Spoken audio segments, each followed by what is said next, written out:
Hey guys, tonight we're standing on a scorching riverbank, somewhere in ancient Lydia. The sun beats down on your brow as you sift through the muddy water, praying for that telltale glint. Your back aches, your clothes are soaked, and you've already swatted away 3 particularly persistent flies. This is gold panning, the original get-rich-quick scheme, and you're neck-deep in it.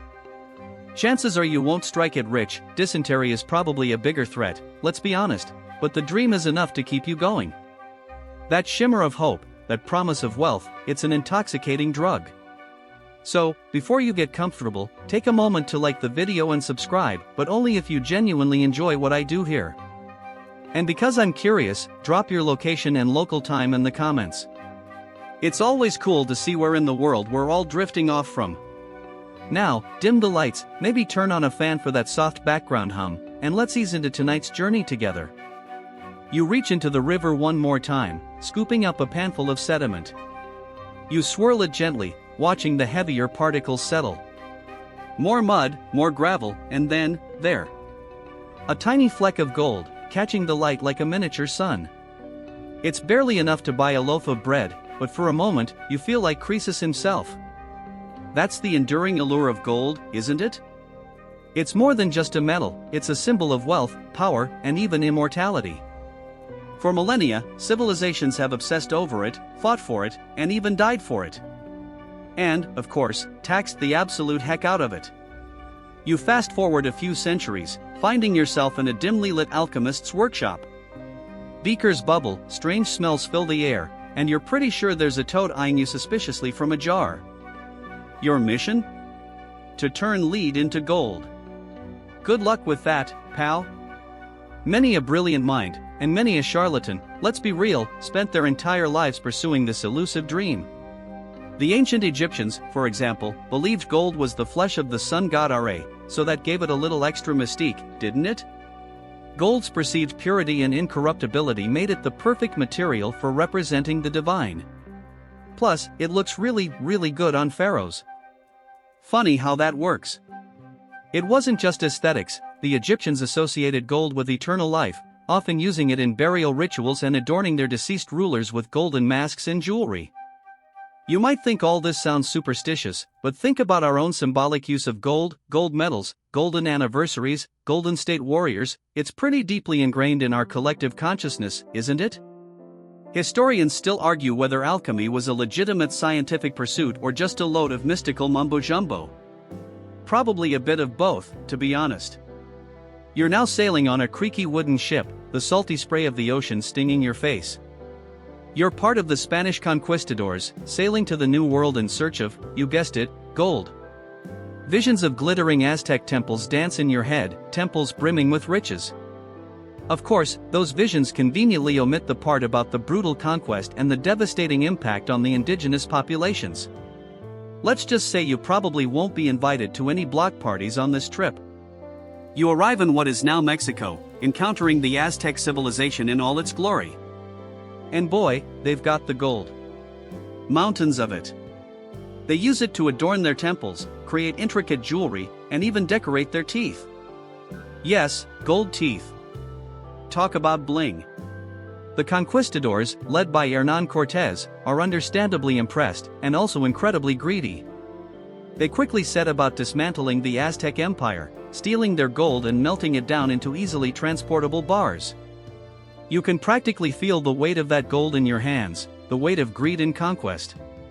Of course, a lot of it ended up at the bottom of the ocean thanks to pirates and storms. Karma, maybe? It's not exactly gold, but do you know what the Aztec valued more? Feathers. Particularly those of the quetzal bird. Pretty cool, right? Now you're knee-deep in the Klondike River, in the middle of the Alaskan wilderness. It's the late 1890s, and you're caught up in the Klondike Gold Rush. The air is thick with excitement and the promise of untold riches. You've traveled thousands of miles, braving freezing temperatures, treacherous terrain, and questionable hygiene, all for the chance to strike it rich. There are a lot of dudes with magnificent beards and even more dudes about to get scurvy. The odds are stacked against you, but you're fueled by hope and the unwavering belief that your fortune is just one more pan away. This is how modern gold fever began. In 1896, Gold was discovered near Dawson City, Yukon Territory, sparking a massive influx of prospectors hoping to make their fortunes. Few did. You joined the throngs of hopeful miners, each driven by the same primal desire to find that motherlode. You spend your days digging, panning, and shivering, your hands raw and bleeding. The food is awful, the living conditions are worse, and the competition is fierce. But every now and then, you see someone pull out a nugget the size of their thumb, and it reignites your own flickering hope. You hear stories of instant millionaires, of fortunes made overnight. And you tell yourself, that could be me. Of course, most of those stories are probably exaggerated, and a lot of those millionaires ended up broke within a year. But, hey, a guy can dream, right? Historians still argue whether the Klondike Gold Rush was a period of great opportunity or just a tragic tale of wasted lives and dashed hopes. You know, the guy who found the first bit of gold that started it all? George Carmack? He spent the rest of his life in and out of court battling over his gold claims. Go figure. Suddenly, you're in a modern-day bank vault, surrounded by stacks of gleaming gold bars. It's the type of security that would make Fort Knox blush. You can feel the weight of history pressing down on you, the weight of all those hopes, dreams, and sacrifices that have been poured into this precious metal. Gold still serves as a store of value, a hedge against inflation, and a symbol of economic stability. Governments around the world hold vast reserves of gold, as do private investors and collectors. It's a physical representation of wealth in an increasingly digital world. Some people even think the value is manipulated by shadowy figures in suits. You consider the absurdity of it all. This shiny metal, dug out of the earth, melted down, and locked away in vaults. It has no intrinsic value, yet we assign it so much worth. It's a testament to the power of human belief, the collective agreement that this particular element is special, valuable, and worth fighting for. In fact, gold is used in electronics. It's an incredibly efficient conductor of electricity and doesn't corrode, making it essential for circuits in smartphones, computers, and other devices. Without gold, your late-night scrolling wouldn't be nearly as smooth. Finally, you're back on that ancient riverbank in Lydia, the sun setting on the horizon. You've sifted through countless pans of mud, and you have a few tiny flecks of gold to show for it. It's not much, but it's enough to keep you going for another day. You close your eyes, feeling the cool evening breeze on your face. You may not be rich, but you're part of something bigger, something that has captivated humanity for thousands of years. You feel the timeless pull of gold, the enduring dream that has driven explorers, alchemists, and everyday people to seek their fortune in the earth. As you drift off to sleep, the glint of gold still shimmers in your mind, a reminder of the enduring power of human hope, and maybe, just maybe, a little bit of fool's gold too. Alright, settle in, friend. Let's embark on a journey back in time, way back, to West Africa. Picture yourself there, the sun beating down, a dry wind whispering secrets through the savanna grass. You're not in Kansas anymore. You're standing on the precipice of greatness, the dawn of the Mali Empire. You trudge along, the dry earth crunching under your feet. The air shimmers with heat, almost distorting the horizon. It's hot. Like, really hot. You wonder if SPF 50 even existed back then.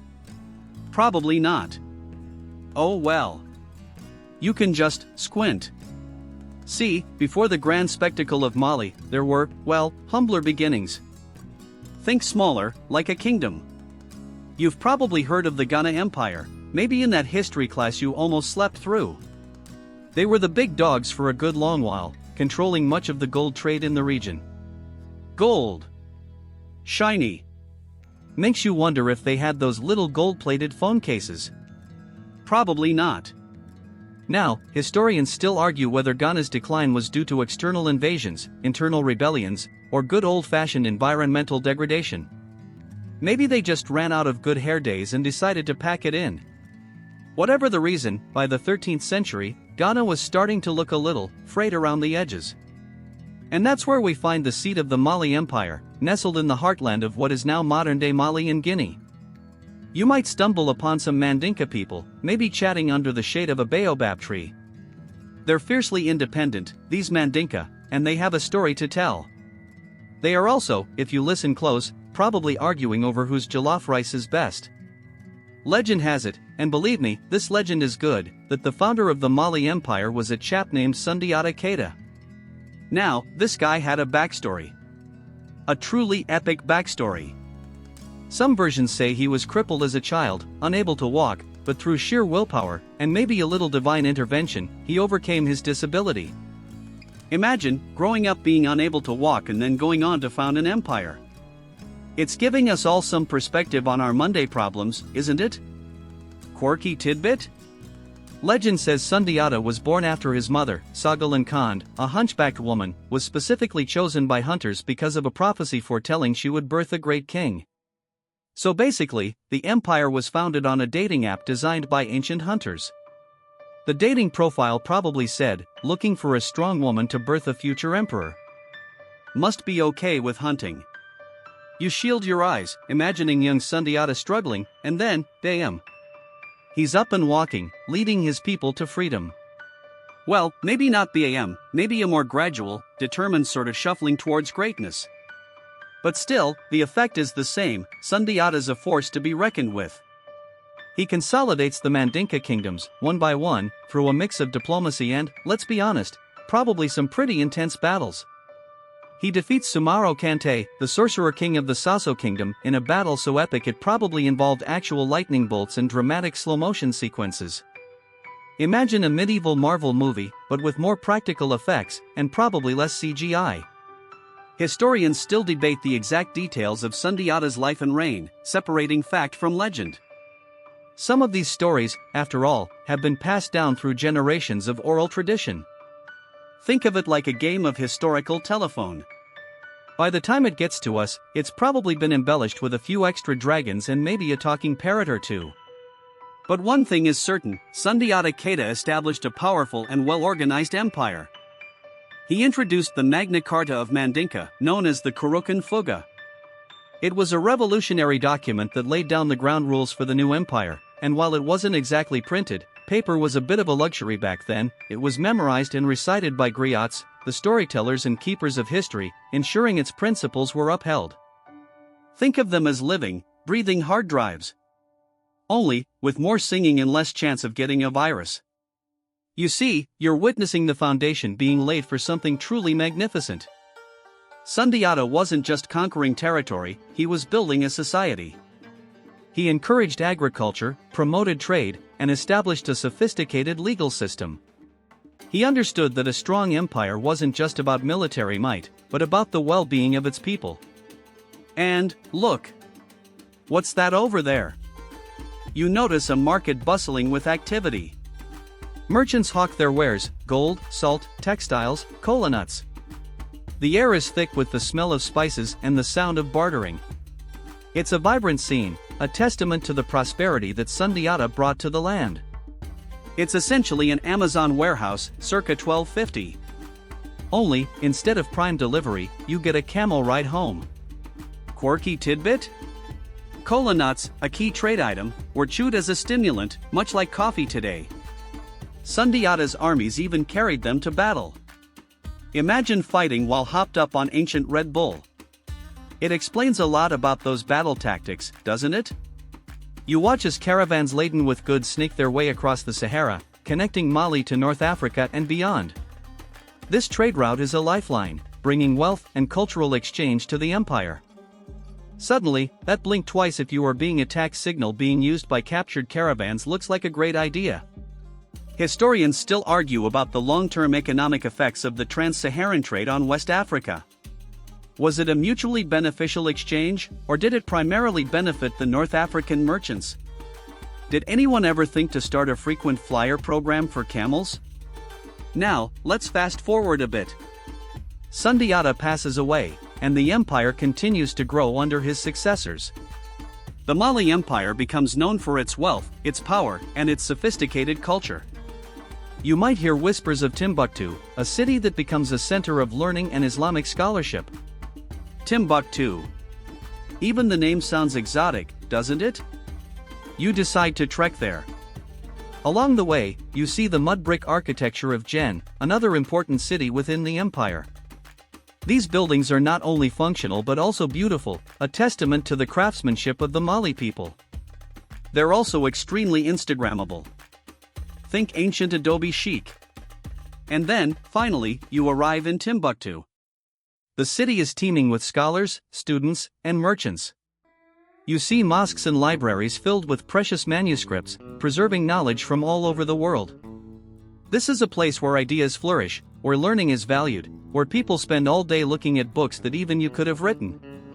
Mainstream historical fact: Musa, who ruled from 1312 to 1337, is arguably the most famous ruler of the Mali Empire. Musa's famous pilgrimage to Mecca made him a global celebrity back in the 14th century. The amount of gold he spent during his travels actually devalued the currency in Egypt. Talk about making an entrance. Quirky tidbit? Musa allegedly brought so much gold with him to Mecca that the value of gold plummeted in Cairo for over a decade. Economists still have nightmares about his spending habits. It was basically the medieval version of winning the lottery and buying a solid gold car. You try to imagine what it must have been like for people from all over the world to come here, to learn and to share ideas. You picture scholars debating philosophy, astronomers charting the stars, and mathematicians solving complex equations. It's a scene of intellectual vibrancy that is truly awe-inspiring. Historians still argue about the true extent of Timbuktu's influence on European intellectual history. Did the knowledge preserved in Timbuktu indirectly contribute to the Renaissance? Were all of those Europeans on camelback, trying to find a book? As you look around, you realize that the Mali Empire was more than just a collection of gold mines and trade routes. It was a civilization, a center of learning and culture that left a lasting legacy on West Africa and the world. It wasn't a utopia, of course. No empire is perfect. There were conflicts, power struggles, and challenges along the way. But for a time, the Mali Empire shone brightly, a beacon of hope and prosperity in a turbulent world. You hope you have learned something useful from this short journey. So, the next time you hear someone mention West Africa, remember the Mali Empire. Remember Sundiata Keita, the crippled prince who became a king.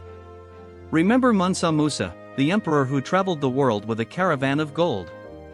And remember the scholars of Timbuktu, who preserved knowledge for generations to come.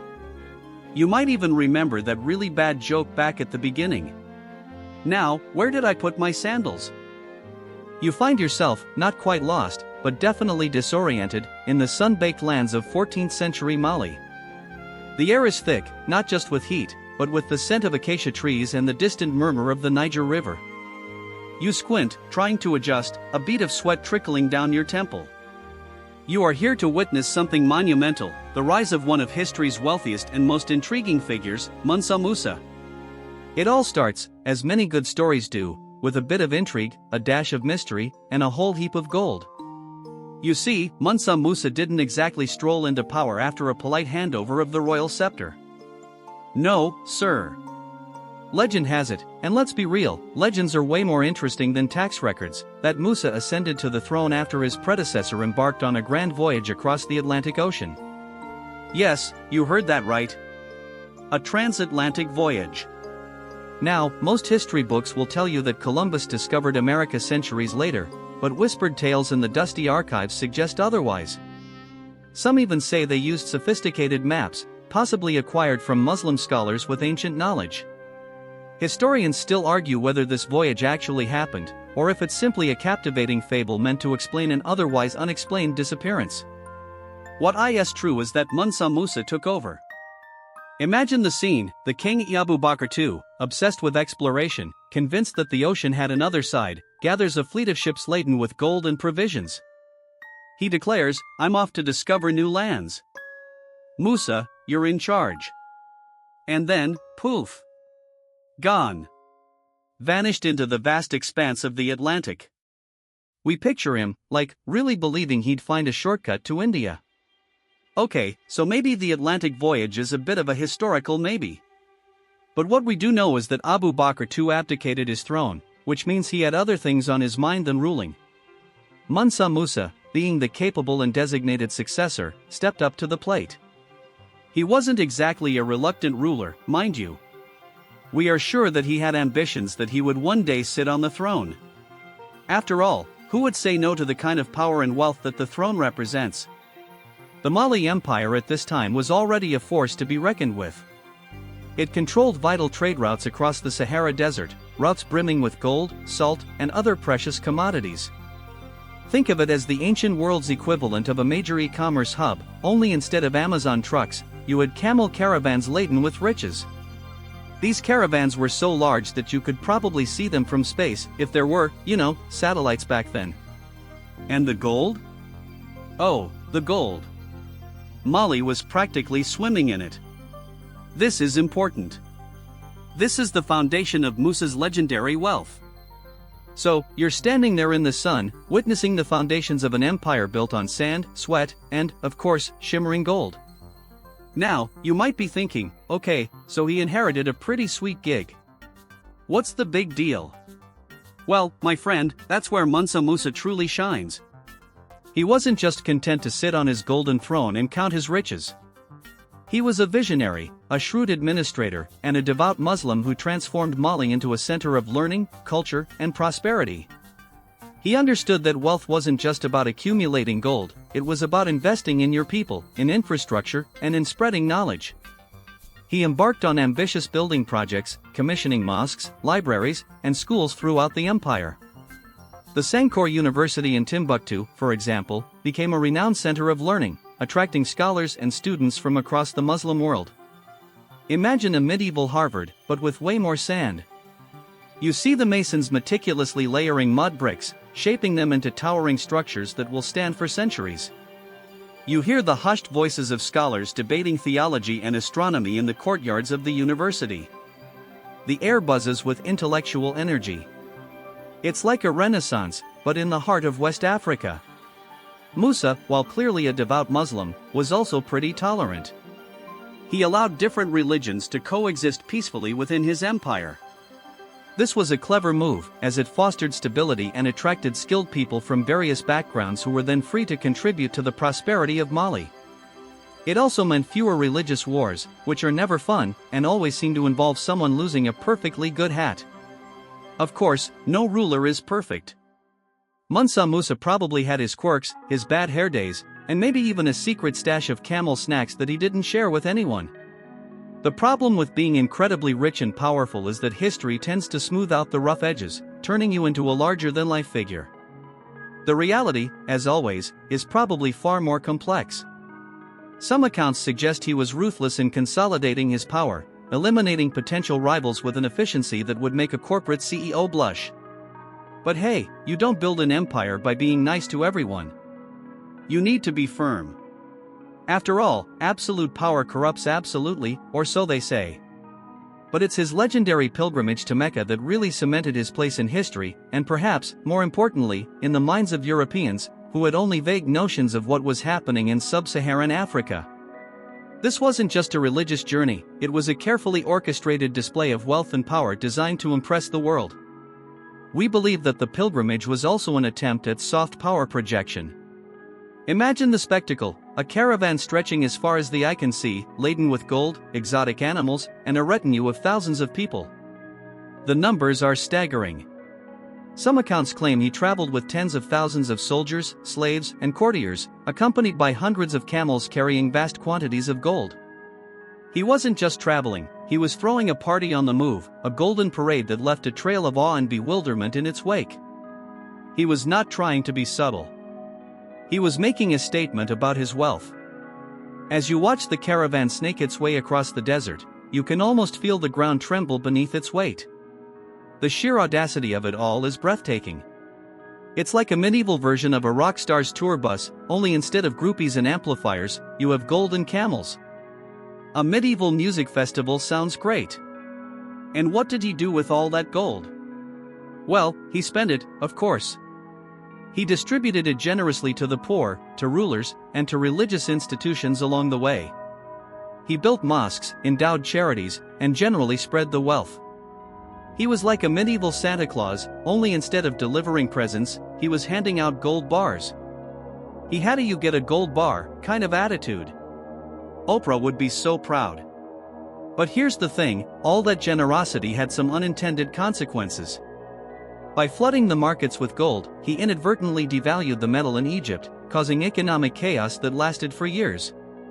Imagine accidentally crashing an entire economy with your generosity. That's some serious spending power.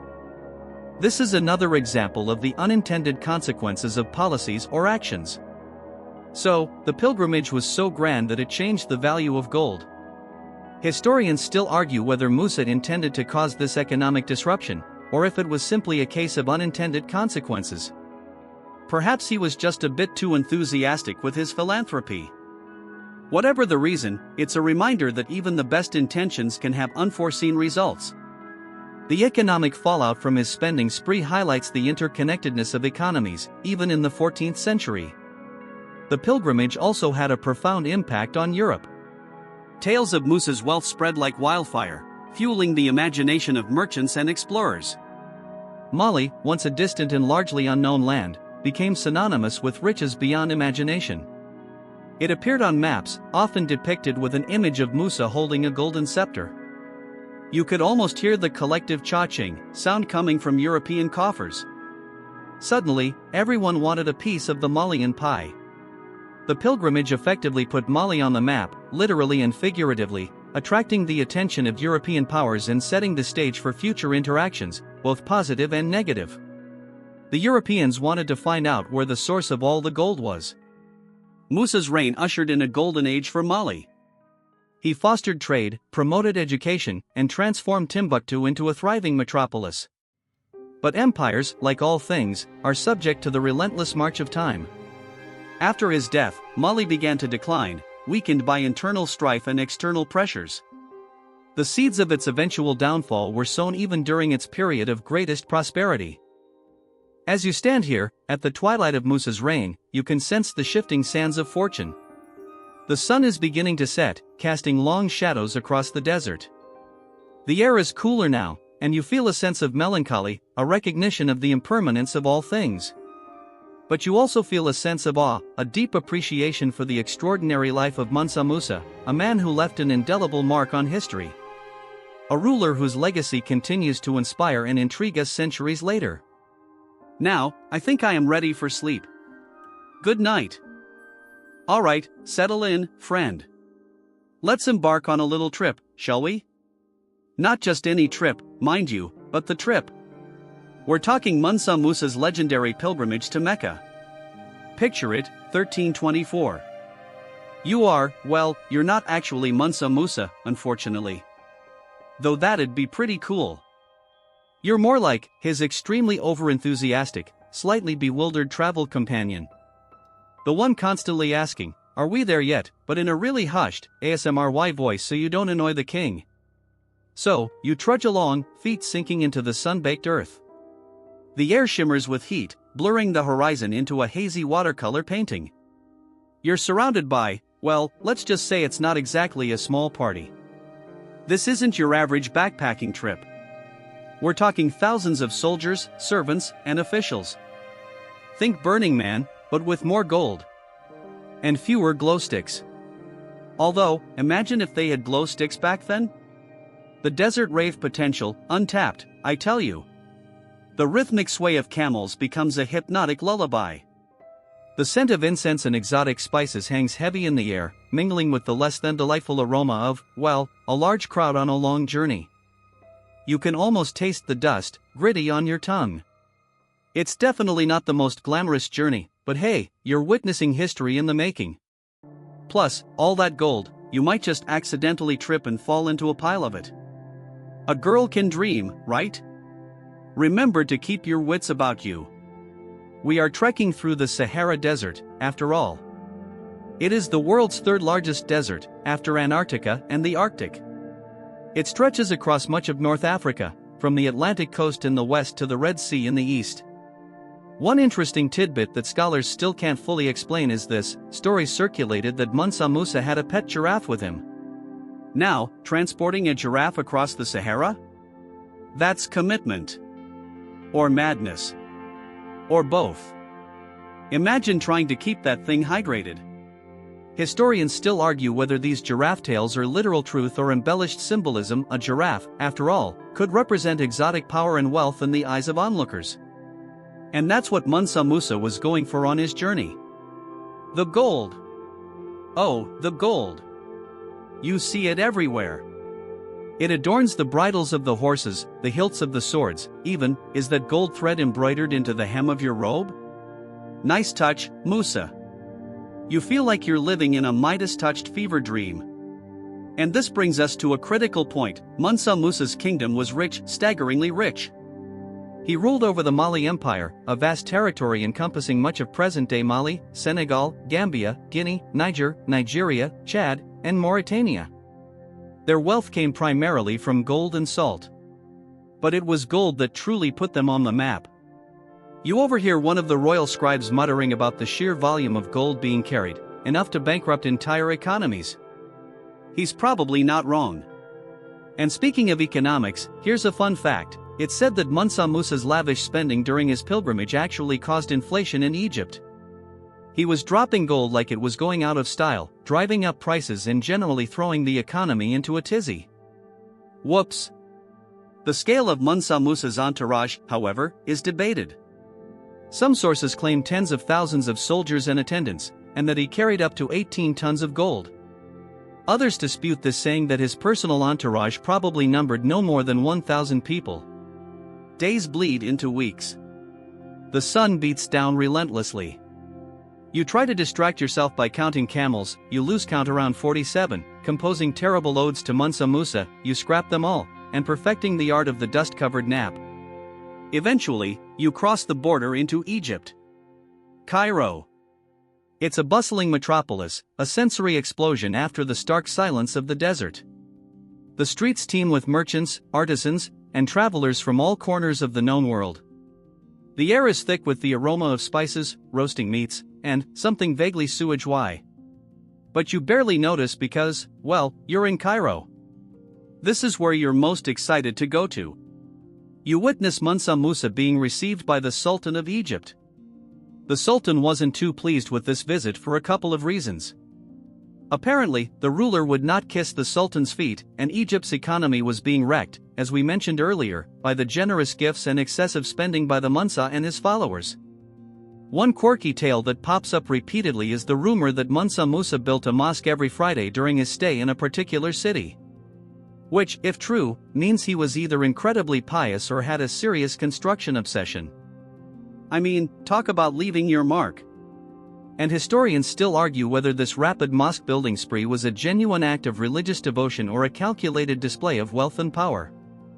Probably a bit of both, to be honest. After his stay in Cairo, you continue onward, through Arabia. You trudge along on your weary feet, eventually reaching your destination, Mecca. The holy city shimmers in the distance, a beacon of hope after months of travel. The spiritual significance of this moment washes over you. You've finally reached the destination, and it makes all the dust and heat and exhaustion almost worthwhile. Mecca, the birthplace of Islam. It's a place of profound spiritual significance for Muslims worldwide. One of the 5 pillars of Islam, the Hajj, requires all able-bodied Muslims to make the pilgrimage to Mecca at least once in their lifetime. You watch as Musa performs the rituals of the Hajj, praying at the Kaaba, circumambulating the holy site, and reaffirming his faith. You feel a sense of awe and reverence, witnessing this profound act of devotion. Even though you are not sure which God you believe in, you can tell that you are in a holy place. The significance of Musa's pilgrimage extends far beyond its religious aspects. His journey brought the Mali Empire to the attention of the wider world. European cartographers began including Mali on their maps, depicting Musa as a wealthy and powerful king. His pilgrimage helped to establish Mali as a major center of trade and learning, attracting scholars and merchants from across Africa, Europe, and the Middle East. Now here's a little nugget for you. Some theories propose that Musa's pilgrimage indirectly contributed to the European age of exploration. The tales of his immense wealth fueled European desires to find new sources of gold and wealth, leading to the exploration of Africa and the Americas. But historians still debate if this is a direct influence, or merely a coincidental correlation. After all, Europeans were greedy long before Mansa Musa. And now it's time to go home. It's not a straight shot back, mind you. You're going to visit other important cities and Islamic centers along the way.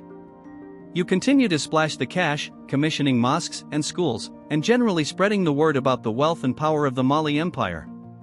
Remember the Cairo incident with the economy? Well, it happened in other cities as well. Mansa Musa went on to take on debts, using up the gold he was unable to spend while also diminishing the value of the gold that he did. Now, the return journey isn't without its hiccups. One particular tale involves Mansa Musa sending an architect back to Mali to rebuild the Great Mosque of Gao. Apparently, he wasn't impressed with its original design. Imagine getting that critique. Yeah, so, your life's work? Needs a little facelift. And by facelift, I mean a complete demolition and reconstruction. Thanks. Mansa Musa's reign also had a profound impact on education and scholarship in Mali. He is credited with establishing the Sankore University in Timbuktu, which became one of the leading centers of learning in the Islamic world. He brought back scholars and architects from his pilgrimage, contributing to the intellectual and cultural flourishing of his empire. When you finally return to Mali, you're exhausted but changed. You've seen the world, witnessed incredible wealth, and experienced a spiritual journey alongside one of history's most fascinating figures. And now, you can finally get a decent night's sleep. You've earned it. You plop down onto your straw mattress, the scent of dust and camel lingering in your nostrils. You can almost feel the desert sun on your skin, hear the rhythmic sway of the camels, and see the shimmering gold of Mansa Musa's entourage. It was an adventure, that's for sure.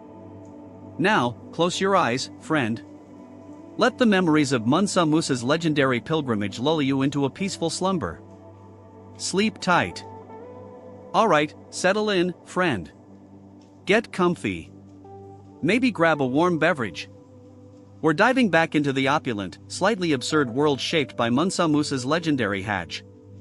You're probably picturing it, a caravan stretching as far as the eye can see, the glint of gold under the Saharan sun, pretty mesmerizing, right?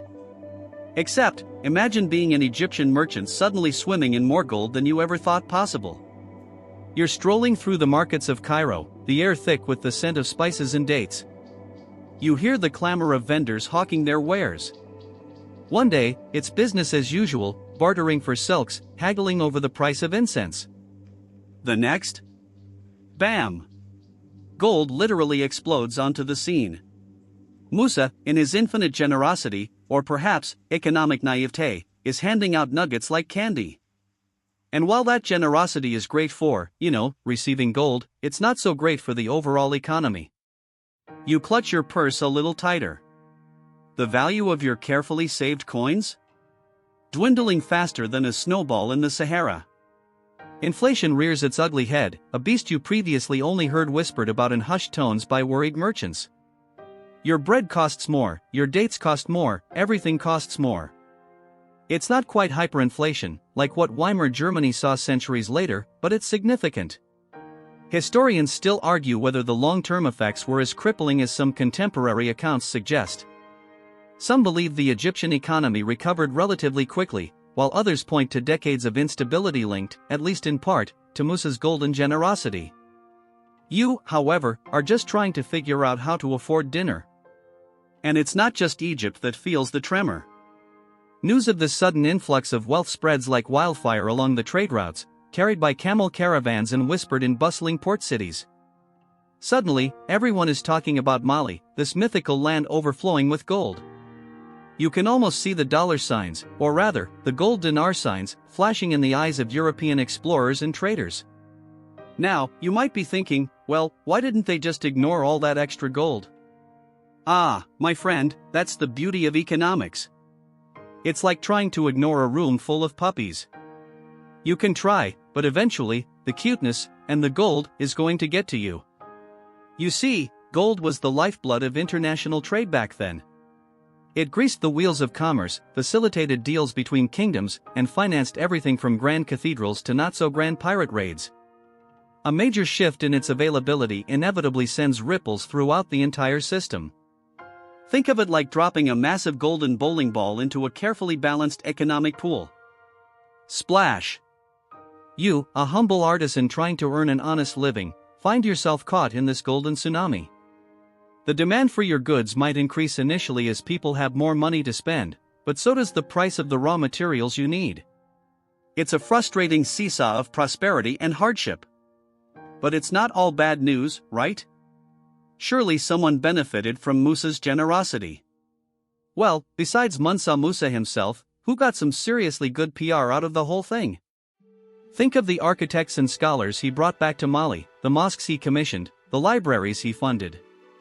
You are sitting in a dusty corner of Timbuktu, watching as construction begins on the Jingareber Mosque. The scale of the project is breathtaking. You hear whispers that the architect, Al-Saheli, was paid a staggering 200 kilograms of gold. You can't even fathom that much. You've heard he might not have been a master architect, exactly, but hey, he clearly knew how to negotiate. The mosque is still standing today, by the way. Makes you wonder if maybe you should have been an architect. Timbuktu, which had already been a center of trade and learning, experiences a boom. Its universities flourish, attracting scholars from across the Muslim world. Libraries are filled with priceless manuscripts, preserving knowledge for generations to come. You feel a sense of pride, witnessing this intellectual and cultural blossoming. Now, let's not get too carried away with the rosy picture, though. Musa's reign, while undoubtedly prosperous, also saw its share of challenges. Historians still debate whether his focus on consolidating power and promoting Islam alienated some segments of the population. And the gold glut certainly didn't make things simpler for everyone. You overhear merchants grumbling about the fluctuating value of gold, the uncertainty in the markets, the general sense of economic unease. You realize that even in this golden age, not everyone is striking it rich. And then there's the somewhat less glamorous side effect: increased attention from, shall we say, unscrupulous individuals. The allure of Mali's gold attracts not just merchants and scholars, but also, well, let's just say people with sticky fingers and a less than enthusiastic respect for international borders. You start seeing more heavily armed guards patrolling the trade routes, and hear increasingly unsettling rumors about bandit raids and territorial disputes. The impact of Musa's Hajj wasn't confined to North Africa and the Sahara. It rippled across the Mediterranean and even into Europe, albeit in a more diluted form. You're sitting in a tavern in Genoa, listening to sailors swapping stories about the legendary king of Mali, the one who could seemingly conjure gold out of thin air. The Europeans, always eager for new sources of wealth, start paying closer attention to the maps of Africa. It's not like they didn't know Africa existed before, hello, Romans, but the sheer scale of Mali's gold reserves certainly piqued their interest. You can almost see the cogs turning in their minds. How can we get a piece of that action? You see the seeds of future exploration and colonization being sown, fueled by the allure of gold. It's a slightly unsettling thought, knowing that Musa's generosity, while well-intentioned, might have inadvertently contributed to the scramble for Africa that would occur centuries later. Though, to be fair, the Europeans probably would have found an excuse eventually. They were pretty good at that. And here's a quirky little detail for you: the Catalan Atlas of 1375, a medieval map of the world, depicts Musa holding a golden nugget. He's practically radiating wealth. It's one of the earliest depictions of a sub-Saharan African ruler in European art, and it speaks volumes about the impression Musa made on the world. He became a legend, a symbol of unimaginable riches, a walking, talking advertisement for the gold fields of Mali. You imagine Musa chuckling to himself, maybe even a little embarrassed by all the fuss. All he wanted to do was fulfill his religious obligations, maybe impress a few people along the way. He probably never imagined that his pilgrimage would have such far-reaching and enduring consequences. So, what can we learn from this golden escapade? Well, for one thing, it highlights the interconnectedness of the global economy, even in the 14th century. A single event, a generous act by a powerful ruler, can send ripples across continents, affecting everything from the price of bread to the course of history. It also reminds us that even the best intentions can have unintended consequences. You let out a small sigh. Thinking about all that gold, and all its effects, it's tiring. Time for that warm beverage, you think. And maybe a nap. Because even though Mansa Musa's gold might have caused an economic earthquake, it's just a fascinating, historical anecdote to you. Alright, settle in, friend. Let's dive deep into a time when West Africa wasn't just surviving, but thriving. We're talking about the Mali Empire, specifically its golden age. Imagine a land overflowing with riches, scholarship, and yes, even enough gold to make Scrooge McDuck blush. Are you comfy? Maybe grab a blanket?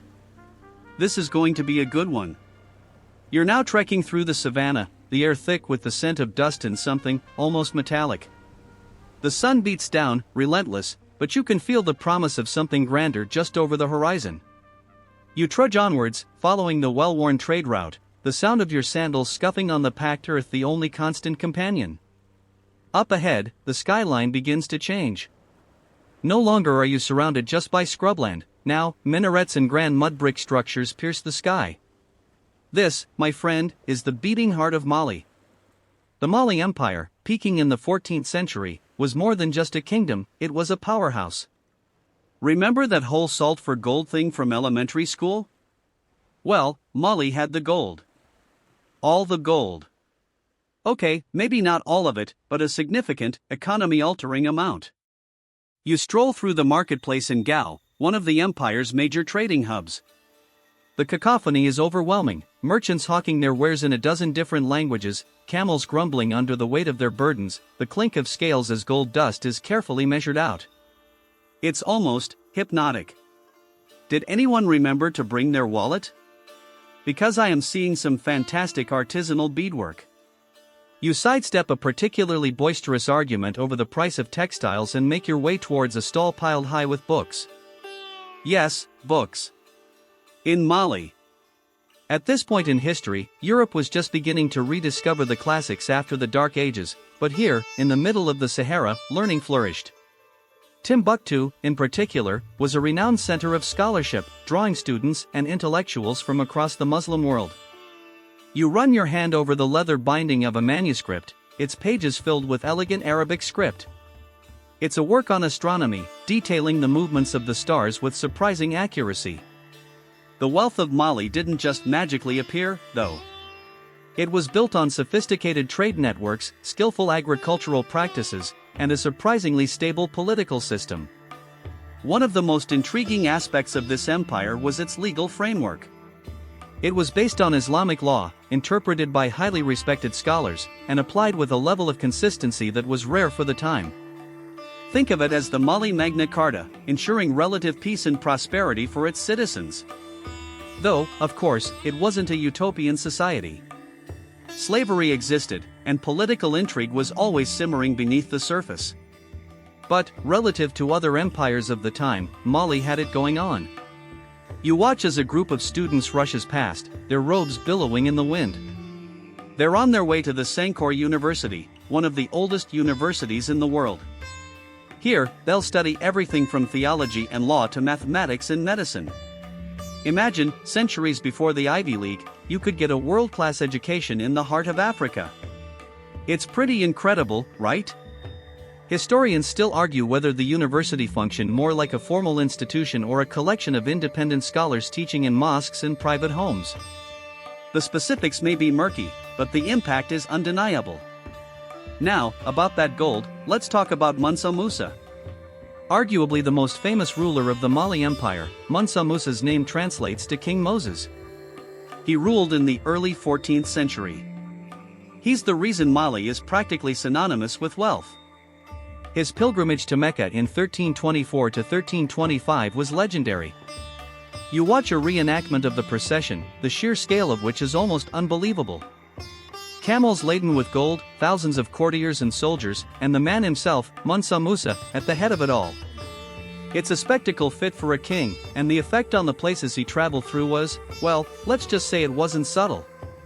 The story goes that when Mansa Musa passed through Cairo, he distributed so much gold that he caused massive inflation, crippling the local economy for years. That's a power move right there, folks. Imagine going on vacation and accidentally tanking the GDP of an entire country. It's like being too generous with the tips, but on a global scale. You have to admire the man's ability to unintentionally mess with international finance. This single act propelled Mali and Musa to the forefront of European maps, solidifying the region's reputation for unimaginable wealth. It was the equivalent of going viral in the 14th century, except instead of likes, you got economic instability. You hear some local gossip. Did you hear about Musa's architect, Abu Ishaq es-Saheli? Apparently, he was handsomely rewarded for designing mosques and other buildings in Mali, receiving a staggering 200 kilograms of gold. Historians still debate whether Es-Saheli truly designed all the structures attributed to him. Maybe he was just a good hype man? Maybe he was simply in the right place at the right time? Regardless, he's remembered for the Great Mosque of Jen, a stunning mud brick marvel and a testament to the empire's artistic achievements. You take a moment to appreciate the architecture of the Great Mosque. The smooth curves, the towering minarets, the intricate details etched into the mud walls, it's a masterpiece of engineering and design. The mosque isn't just a place of worship, it's a symbol of the empire's power and sophistication. And, let's be honest, it looks pretty darn cool. You snap a mental picture for the gram. Oh wait, wrong era. You might be thinking, okay, they had golden books. That's great. But what did they do with it? Well, they built cities, fostered trade, supported scholarship, and, generally, improved the lives of their citizens. This wasn't just about hoarding wealth, it was about using it to create a thriving and vibrant society. They invested in infrastructure, education, and the arts, leaving behind a legacy that continues to inspire awe and wonder. But not everything was perfect. While Mali was undoubtedly a sophisticated empire, it wasn't without its quirks. One slightly bizarre practice was the ruler's penchant for public displays of piety. Musa and his successors would often be seen prostrating themselves before crowds, demonstrating their devotion to Islam. It's a bit like a modern-day politician constantly reminding everyone how religious they are. You start to wonder if it was genuine faith or just good PR. It was probably a little of both, to be honest. Speaking of piety, you hear a local legend. It's said that Musa brought back not only architects and scholars from his pilgrimage but also a whole host of exotic animals, including a giraffe that became a local celebrity.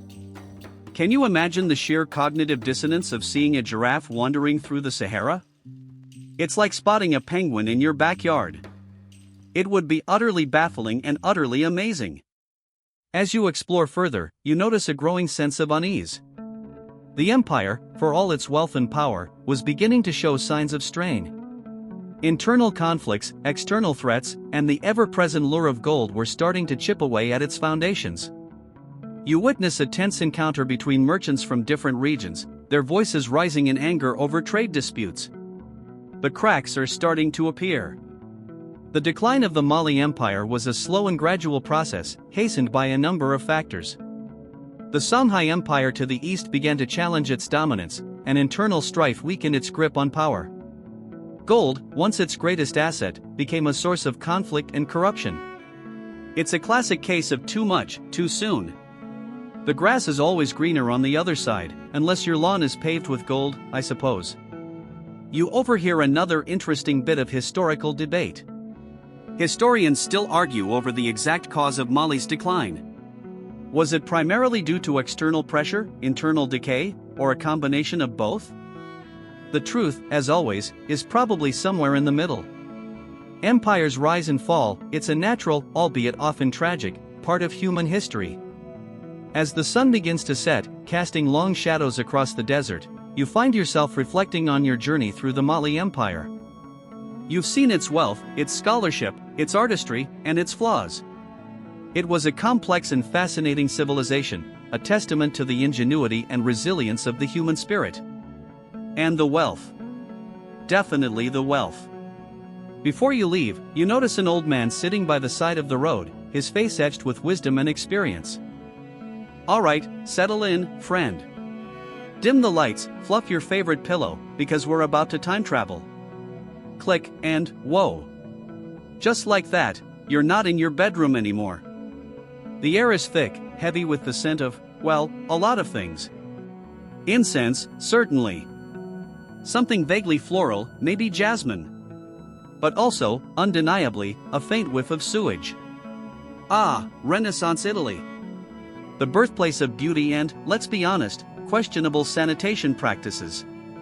You're standing on a cobbled street, uneven and ankle-threatening. The stones are warm beneath your sandals, because, naturally, you're now wearing sandals. You wouldn't want to be that tourist, would you?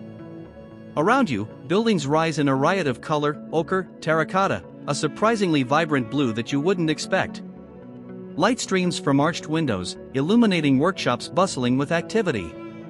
You hear the clang of a hammer, the rhythmic rasp of a saw, the boisterous chatter of merchants hawking their wares. It's overwhelming. And yet, captivating. Take a deep breath. Maybe just a small one. Remember that sewage thing? You're in Florence, or perhaps Venice, or maybe even Rome. It doesn't really matter at this moment. You're smack dab in the heart of the Renaissance, that period of European history that's basically synonymous with art, innovation, and incredibly complicated family feuds. You can feel the energy crackling in the air. It's the energy of human potential unleashed, of creativity exploding, of people rediscovering the wonders of the classical world. Remember those dusty old Greek and Roman texts you vaguely recall from high school? Well, suddenly, everyone is obsessed with them. And for good reason. They offer a whole new way of looking at the world, a way that emphasizes human reason, observation, and individual achievement. This is, you see, a big deal. And it's not just about art, though. Let's be real, the art is pretty spectacular. The Renaissance also saw groundbreaking advancements in science, philosophy, and politics. It was a time of questioning old certainties, of challenging established authority, of daring to dream of a better, more beautiful, and, dare I say, more hygienic world. Now, look to your right. See that gentleman in the velvet doublet and ridiculously pointy shoes? He's probably a merchant, and a wealthy one at that. These guys, the merchant class, are the economic engine driving this whole Renaissance thing. They're trading everything from spices and silks to wool and weapons. And they're making a lot of money. Where does all that money go? Well, some of it goes into pointy shoes, obviously. But a good chunk of it goes into commissioning art, building grand palaces, and generally trying to one-up each other in displays of wealth and power. Which, let's be honest, is pretty much what the Kardashians are doing now, just with less powdered wigs. Speaking of powdered wigs, while we're here, it's worth pointing out a quirk: certain perfumes of the day were so potent that they were used to mask other odors. Think of it as the Renaissance equivalent of Febreze, only instead of eliminating smells, it just added another, equally overwhelming layer on top. Ah, the sophistication. Now, let's talk about the Medici. You can't talk about Renaissance Italy without mentioning the Medici family. These guys were basically the original gangsters of Florence, bankers, politicians, and, most importantly, patrons of the arts. They used their immense wealth and influence to shape the cultural landscape of the city, supporting artists like Michelangelo, Leonardo da Vinci, and Botticelli. They were also known for their ruthless political maneuvering, their elaborate conspiracies, and their, shall we say, complicated family dynamics. Historians still argue whether the Medici were benevolent benefactors or Machiavellian manipulators. Probably a bit of both, to be honest.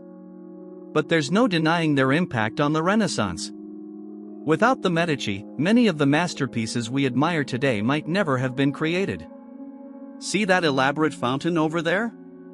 The one with the cherubs and the suspiciously naked nymphs? That's the kind of thing the Medici would have commissioned to show off their wealth and power. It's also a good example of the Renaissance obsession with classical antiquity. The artists of the time were deeply inspired by the sculptures and architecture of ancient Greece and Rome, and they sought to emulate and even surpass them. And not only did they draw inspiration, some artists even got handsy with the original ancient artifacts.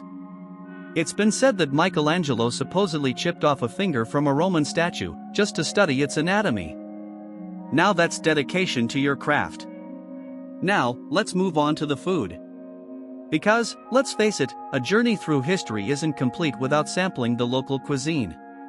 Renaissance Italian food was interesting.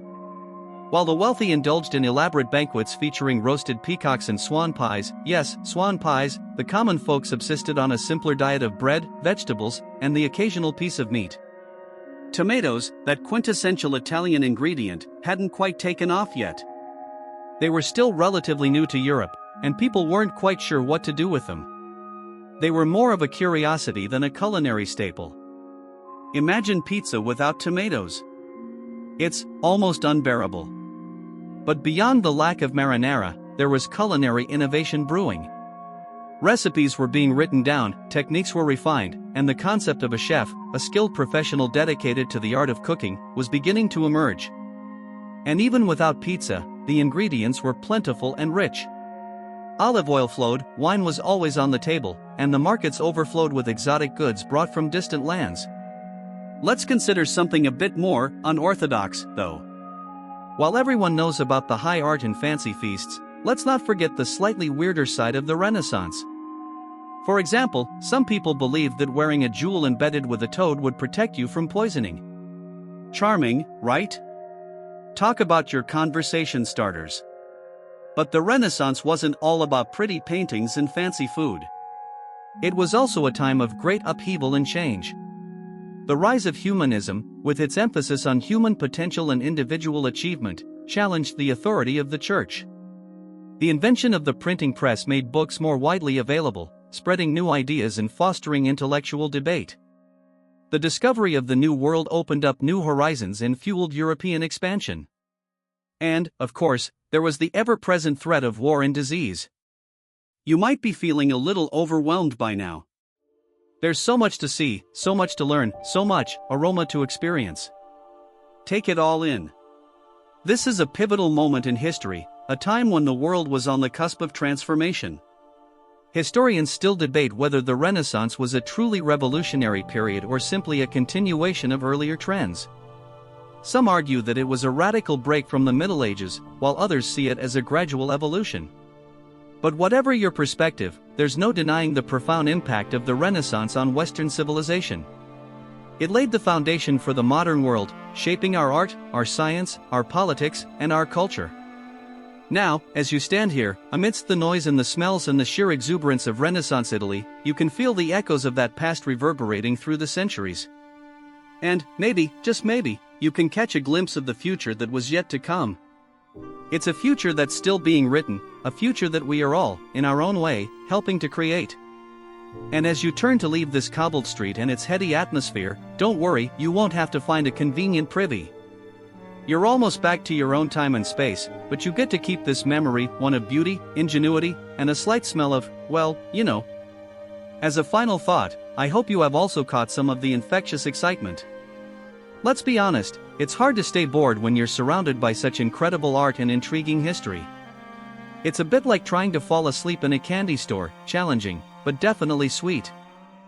Alright, let's settle in, shall we?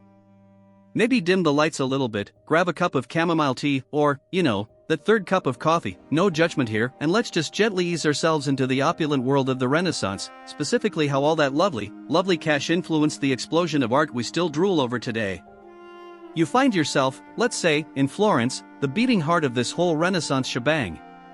The air is thick with the smell of leather, spices, and, well, probably sewage too, let's be honest. It's the 15th century, indoor plumbing is a suggestion, not a guarantee. You're surrounded by buildings that are trying really hard to be impressive, all these soaring arches and intricate facades. And someone, somewhere, is definitely commissioning a painting that's going to make them look way more important than they actually are. Because that's what this is all about, isn't it? Power, prestige, and the absolutely delightful art that springs forth when those two get together and have a baby. Or, more accurately, when they generously open their overflowing coffers and say, "Hey, Michelangelo, paint me like one of your Roman gods, okay?" You see, it wasn't just divine inspiration floating down from the heavens that fueled the Renaissance artistic boom. It was cold, hard cash. And, in Florence, a significant portion of that cash was controlled by one very powerful family, the Medici. These guys were basically the Renaissance equivalent of Jeff Bezos, only instead of sending rockets to space, they were commissioning statues of themselves and funding the careers of artistic geniuses. Potato, right? The Medici, as you've probably heard, were bankers. Big bankers. Like, control the money supply of Europe big. And with that kind of power came influence. They weren't just lending money, they were shaping society, dictating trends, and, most importantly for our purposes, deciding which artists got to eat and which ones, well, didn't. You might be thinking, okay, so they supported the arts.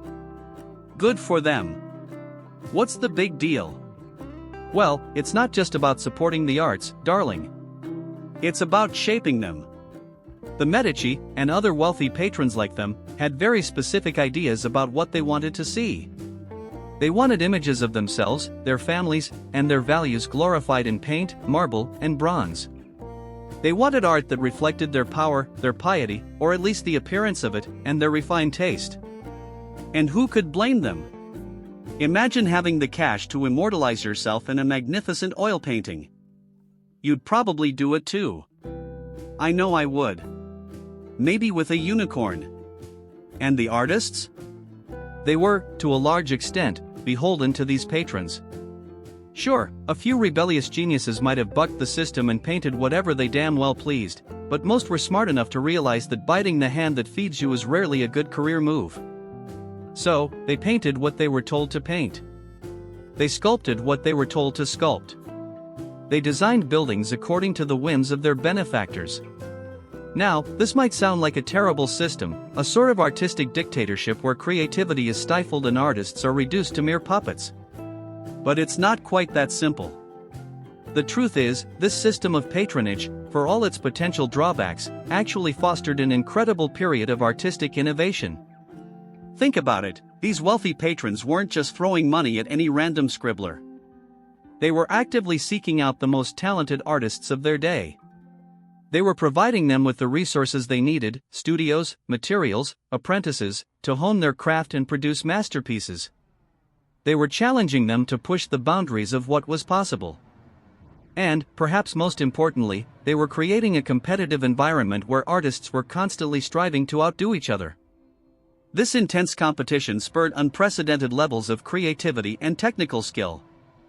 For instance, you wouldn't have the breathtaking frescoes of the Sistine Chapel without the patronage of Pope Julius II, a man known for his, let's just say, forceful personality. It's a fact that the Renaissance popes, beyond their spiritual duties, were avid patrons. The Vatican was a major hub for artistic innovation, a literal playground for painters, sculptors, and architects. This leads you to wonder what kind of art we would have if the leaders of the Catholic Church had stayed away from the creative process. I'm thinking, maybe some extra time praying, and not creating masterpieces for the ages? Interestingly, it's been argued that some Renaissance patrons were less interested in genuine artistic expression and more concerned with using art as a form of social climbing, with the aim of impressing other members of the elite. Historians still argue whether the Medici's patronage was driven by genuine artistic appreciation or a calculated strategy for consolidating power. Perhaps it was a bit of both. Humans are complicated creatures, after all. Money and ego are a powerful combination. And, sometimes the art commissioned got a little weird. Like, have you ever seen a painting where the patron is depicted as a biblical figure? Yeah, that happened. A lot. Talk about ego inflation. I mean, imagine commissioning a portrait of yourself as David slaying Goliath. The sheer audacity of it all. It's almost enough to make you snort your chamomile tea. Speaking of weirdness, did you know that Leonardo da Vinci was, among other things, a party planner? Yeah, the guy who painted the Mona Lisa also designed elaborate costumes, stage sets, and even mechanical contraptions for lavish courtly entertainments. Talk about a diverse skill set. The idea of patronage extends beyond painting and sculpture, as well. Think about architecture. Those magnificent cathedrals and palaces that still stand as testaments to the Renaissance wouldn't exist without the generous support of wealthy patrons. And let's not forget about literature and music. Writers and composers also relied on the generosity of patrons to support their work. In fact, one slightly bonkers theory claims that Shakespeare wasn't actually Shakespeare, but rather a collective of writers secretly funded by a wealthy nobleman. Of course, that theory is about as likely to be true as me suddenly developing the ability to speak fluent Italian, but it's fun to think about, isn't it?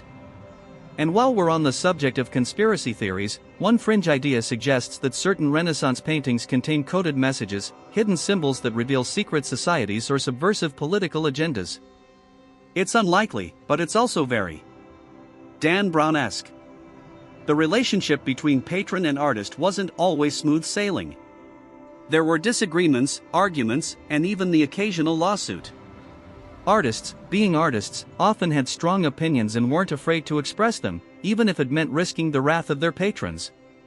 Imagine telling Lorenzo de' Medici that his new portrait makes him look like a constipated badger. That takes some serious guts, or maybe just a complete lack of self-preservation. Ultimately, the relationship between patronage and artistic growth during the Renaissance was a complex and multifaceted one. It was a system that had both its advantages and its disadvantages, but it undeniably played a crucial role in shaping the artistic landscape of the era.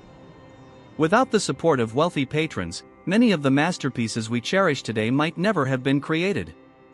You see, the Renaissance was a period of immense wealth, power, and creativity. It was a time when art was not just something to be admired, but something to be actively cultivated and used as a tool to enhance social status, express political ideals, and solidify family legacies.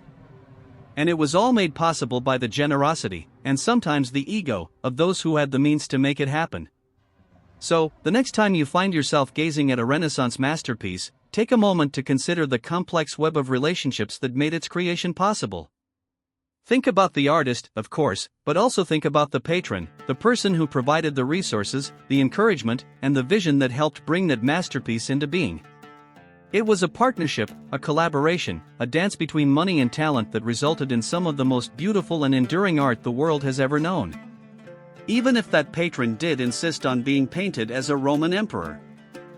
Alright, settle in, art adventurers. Let's get comfy and shiny. Today, you're not just admiring Renaissance paintings, no. You're in them. You're practically swimming in gold leaf. Feel the shimmering light reflecting off the halos of saints? Yeah, that's what we're diving into. Imagine yourself, if you will, a wealthy patron of the arts in, say, 15th century Florence. You've commissioned a masterpiece. You're picturing it, vibrant colors, compelling figures, a touch of divine sparkle. But, the artist is sketching the Virgin Mary and, wait, is that yellow crayon around her head? No, absolutely not.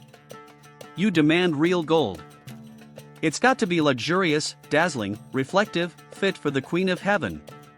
Back then, gold wasn't just a pretty detail, it was a symbol of wealth, power, and spiritual significance. Think of it as the ultimate flex. Now, you might be thinking, okay, gold is pretty, but what's the big deal? Couldn't they just, paint it yellow? Well, first off, gold represents incorruptibility, divinity, permanence, qualities you definitely wanted associated with religious figures. And second, Renaissance audiences knew the difference. Gold leaf wasn't just about color, it was about light. It literally radiated, pulling the viewer's eye, creating a sense of the otherworldly. It also, looked incredibly expensive. Which, of course, it was. So, how did these Renaissance artists get their hands on all this gold? Well, you're not going to believe it, but gold mining was actually quite a big deal during the Renaissance, even though it wasn't exactly a modern-day gold rush. Think small-scale operations, panning in rivers, that kind of thing. A lot of the gold used in Florentine workshops, for instance, came from the Arno River, where guys were, sifting through the mud looking for shiny flecks. Of course, that wasn't always enough. Major trading routes, spanning from the Middle East, helped supply the demand. Think of it as the Amazon Prime of the 15th century, only with camels instead of delivery vans. But getting the raw gold was only the first step. Turning it into gossamer thin leaf that you could actually apply to a panel painting? That's where the real artistry and backbreaking labor came in. You'd start with a small nugget, then melt it down, and begin the slow, arduous process of hammering. Hammering, and hammering, and hammering, 4 hours. This could take days. Talk about carpal tunnel syndrome. The gold would be placed between layers of parchment or animal skin, and then pounded into incredibly thin sheets. Fun fact, these sheets were often thinner than a human hair. Seriously. Try imagining the patience required for that. My attention span barely lasts through a TikTok video. And, get this, the men who did this all day, they were called gold beaters. I can't help but think that's just asking for a fight. Once you've got your impossibly delicate gold leaf, how do you actually stick it to a painting? Well, you're going to need something called bole. Bole is a type of clay, typically reddish in color, which is mixed with glue and applied to the panel. The surface is then burnished, polished, to create a smooth, receptive surface for the gold. It's sort of like preparing a canvas for paint, but way more fussy. The artist would then apply a thin layer of adhesive, usually a mixture of egg white and water, or sometimes even garlic juice. Don't ask me why garlic juice, I just report the facts. Then, with a steady hand and a soft brush, the gold leaf is carefully laid onto the prepared surface. Any imperfections, any tears, and you're starting all over again. So, yeah, imagine doing this every day. Stressful. Now, let's talk about the look. Gold leaf wasn't just slapped on willy-nilly. Oh no. Artists used a variety of techniques to manipulate the gold and create different effects. For instance, they might use a tool called a punch to create patterns or textures in the gold, giving it a shimmering, almost three-dimensional quality. Think of it as the Renaissance version of Photoshop filters. They also used something called sgraffito, where they would scratch through the gold leaf to reveal the bole underneath, creating intricate designs and adding depth to the composition. It's like scratching lottery tickets, but for art, and with a way less chance of winning big. Honestly, I can't even win a stuffed animal at the arcade. Gold wasn't just for halos, either. You see it in backgrounds, in the folds of drapery, in the details of architecture. It's everywhere. And it's not just about the visual impact, either. Gold held immense symbolic meaning. As I said earlier, it represented divinity, purity, and the celestial realm.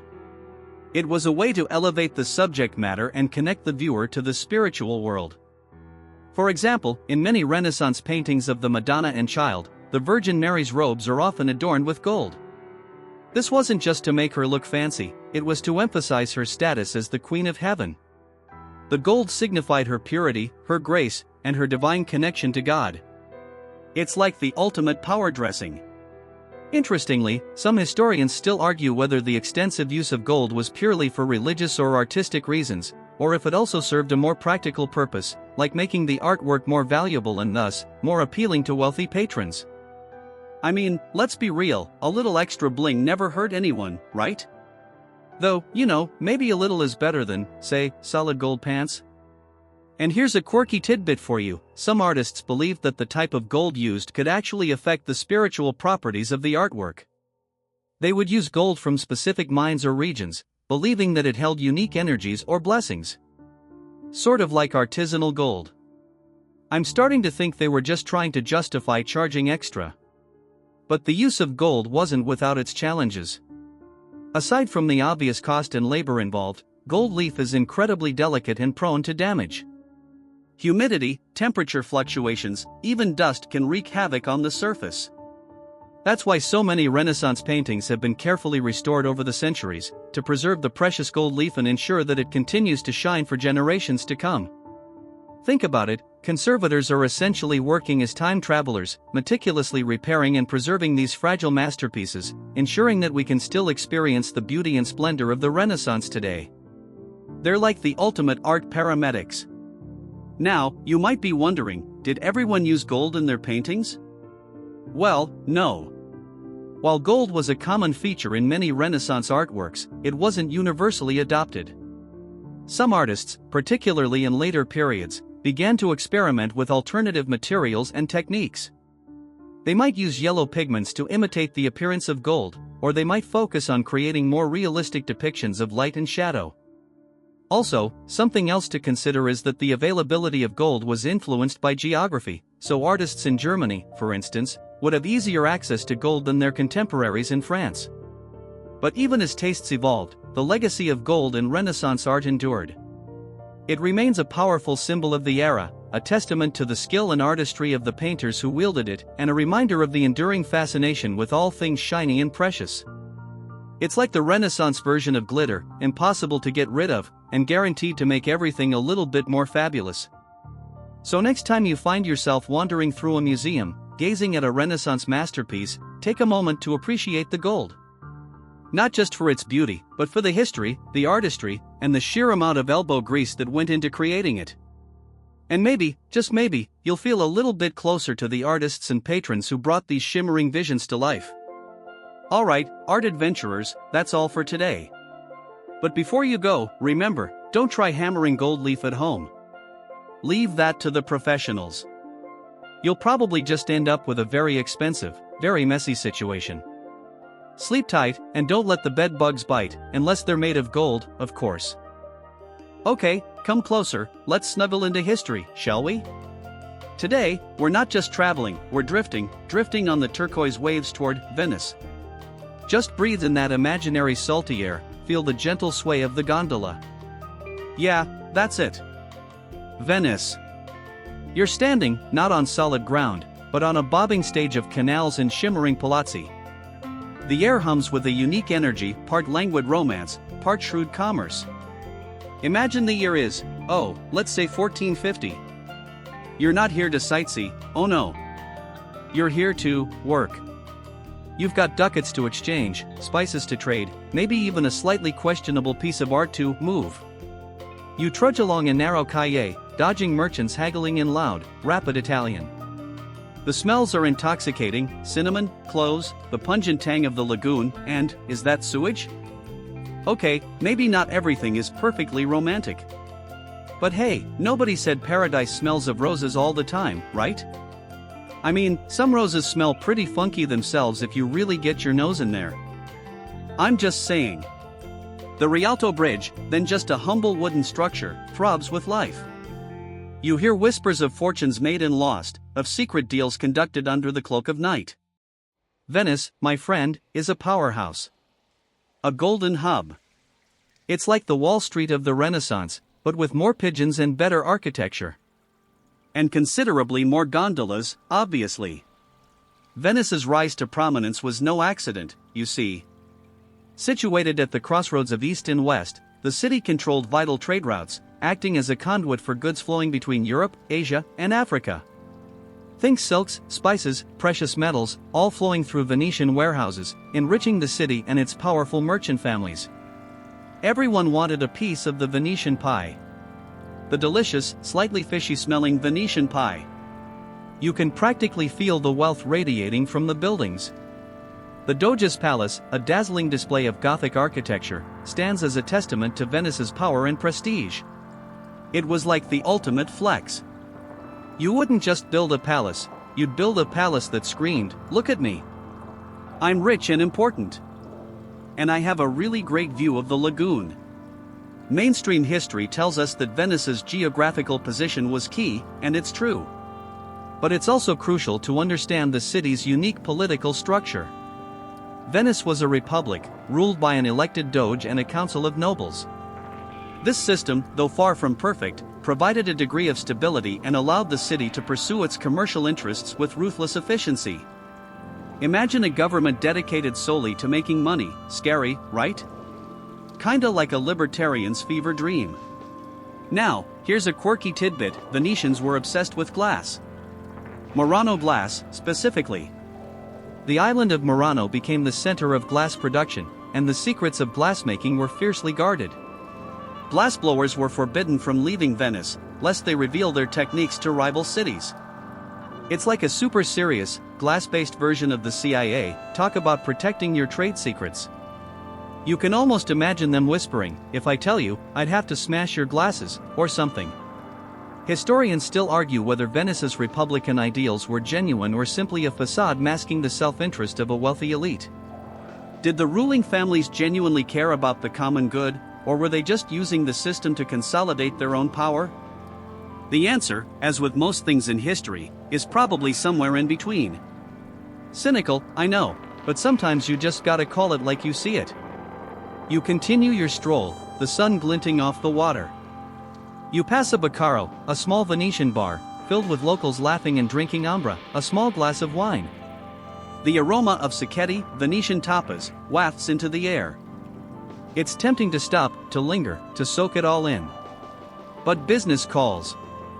You've got those ducats to exchange, remember? Finance in Venice was surprisingly sophisticated for the time. The city developed innovative banking practices, including the use of bills of exchange and letters of credit, which facilitated trade and reduced the risks of transporting large sums of money. It was like Venmo, but with more quill pens and less emoji. The Venetian arsenal, a massive shipyard, churned out ships at an astonishing rate. It was one of the largest industrial complexes in Europe, employing thousands of workers. The arsenal was so efficient that it could produce a fully equipped warship in a single day. Talk about an assembly line. Henry Ford would have been green with envy. But it wasn't all sunshine and roses, trust me. Venice faced constant threats, both from external enemies like the Ottoman Empire and from internal tensions between rival factions. The city was also vulnerable to devastating plagues, which periodically decimated the population. Imagine trying to conduct business while also dodging the Black Death. Talk about a hostile work environment.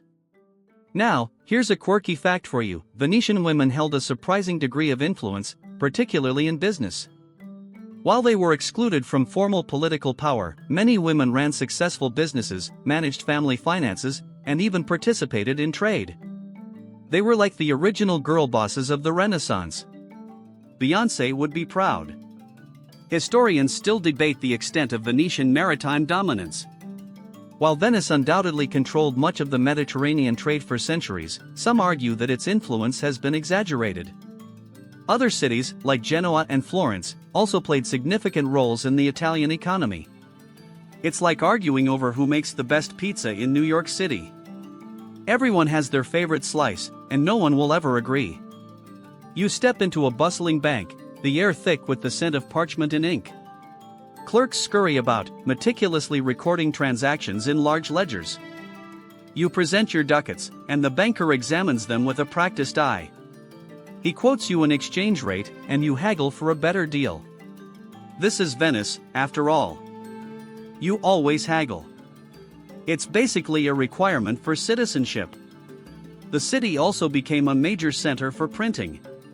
The invention of the printing press allowed for the rapid dissemination of knowledge and ideas, transforming Venetian society and contributing to the Renaissance.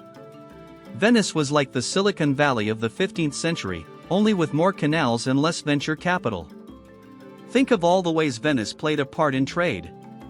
Spices from the east were unloaded onto the docks, and then made their way up to Europe, the same way that lumber from America wound up being used to make houses in London and Dublin.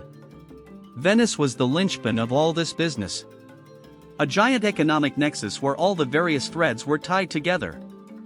Here's a quirky fact, though: apparently the Doge actually kept a guy whose job was to stand behind him and whisper, every so often, "Remember that you're only human." I mean, talk about a depressing job description. Though, I guess when you're that rich and powerful, it's good to have someone to keep you grounded. Historians still debate the reasons for Venice's eventual decline. Some point to the rise of new trade routes, bypassing Venice, as well as the growing power of other European states. Others emphasize the city's internal problems, such as corruption and social unrest. Either way, the sun eventually set on Venice's golden age. But what a magnificent run it was, right? You leave the bank, your purse a little lighter, but your mission accomplished. You've successfully navigated the labyrinthine streets of Venice, conducted your business, and experienced the unique energy of this remarkable city. As you watch the sun dip below the horizon, painting the sky in hues of orange and purple, you can't help but feel a sense of awe. Venice, a golden hub, a city built on water, a testament to the power of human ingenuity and ambition. And maybe just a little bit of sewage, just a tiny bit. Alright, settle in, friend. Let's get comfy. Dim the lights if you need to. We're about to take a little trip. A historical journey, if you will. No passport required, just your imagination and maybe a cup of something warm. Because, let's face it, history can be a little dry. So we're gonna spice it up, ASMR style. Imagine you're standing in the bustling marketplace of Timbuktu, sometime in the 14th century. The sun is beating down, you can practically feel the heat radiating off the sand. The air is thick with the smells of spices, dates, and the slightly less appealing, well, let's just say sanitation wasn't exactly a priority back then. You hear the calls of merchants hawking their wares in a dozen different languages. Camels groan under the weight of their burdens. It's sensory overload, isn't it? Kinda gives you that overwhelmed tourist feeling, even though you're just imagining it. You adjust your imaginary headdress, gotta blend in, right? And try to make sense of the chaos. Your eye is drawn to a pile of shimmering gold. Gold nuggets, gold dust, gold jewelry. Mali was swimming in the stuff. Musa, the ruler of Mali, you see, was so rich, he practically broke the Egyptian economy during his pilgrimage to Mecca. I mean, can you imagine? Showing up somewhere and accidentally causing hyperinflation just by flashing your wealth? That's some serious baller status. You almost feel bad for those poor Egyptians, almost. But let's not get bogged down in ancient economic woes. Let's follow this imaginary caravan as it heads north, across the Sahara.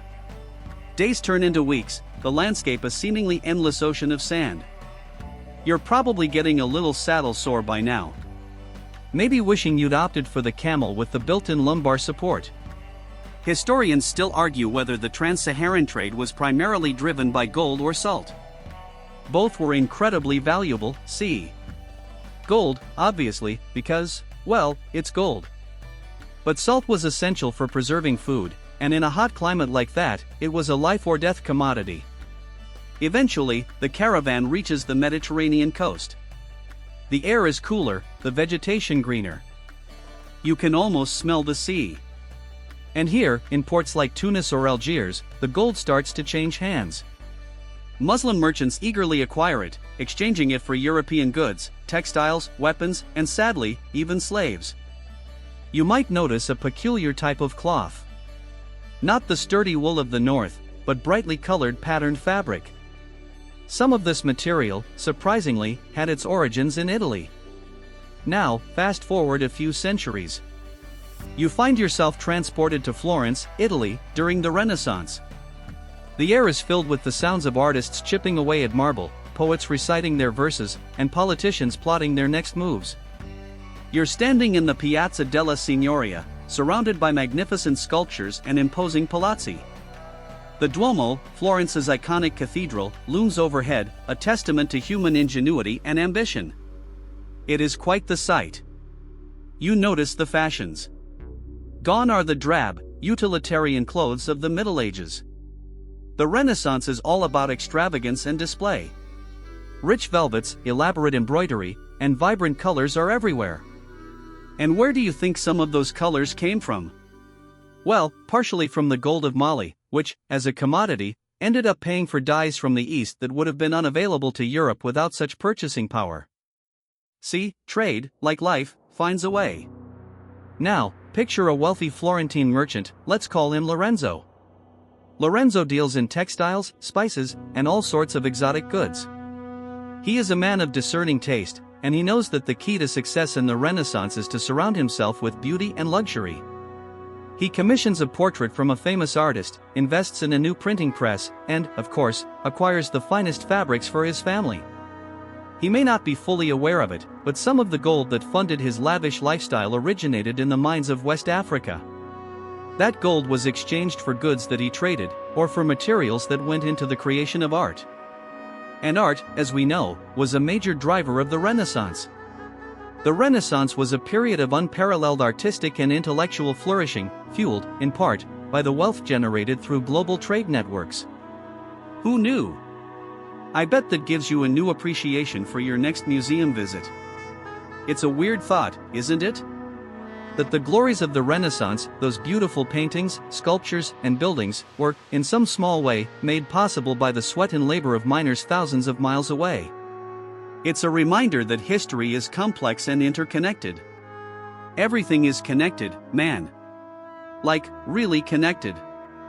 And here's a quirky little fact for you. Some historians believe that the Renaissance interest in classical learning was actually sparked by the rediscovery of ancient Greek texts preserved by Muslim scholars in North Africa.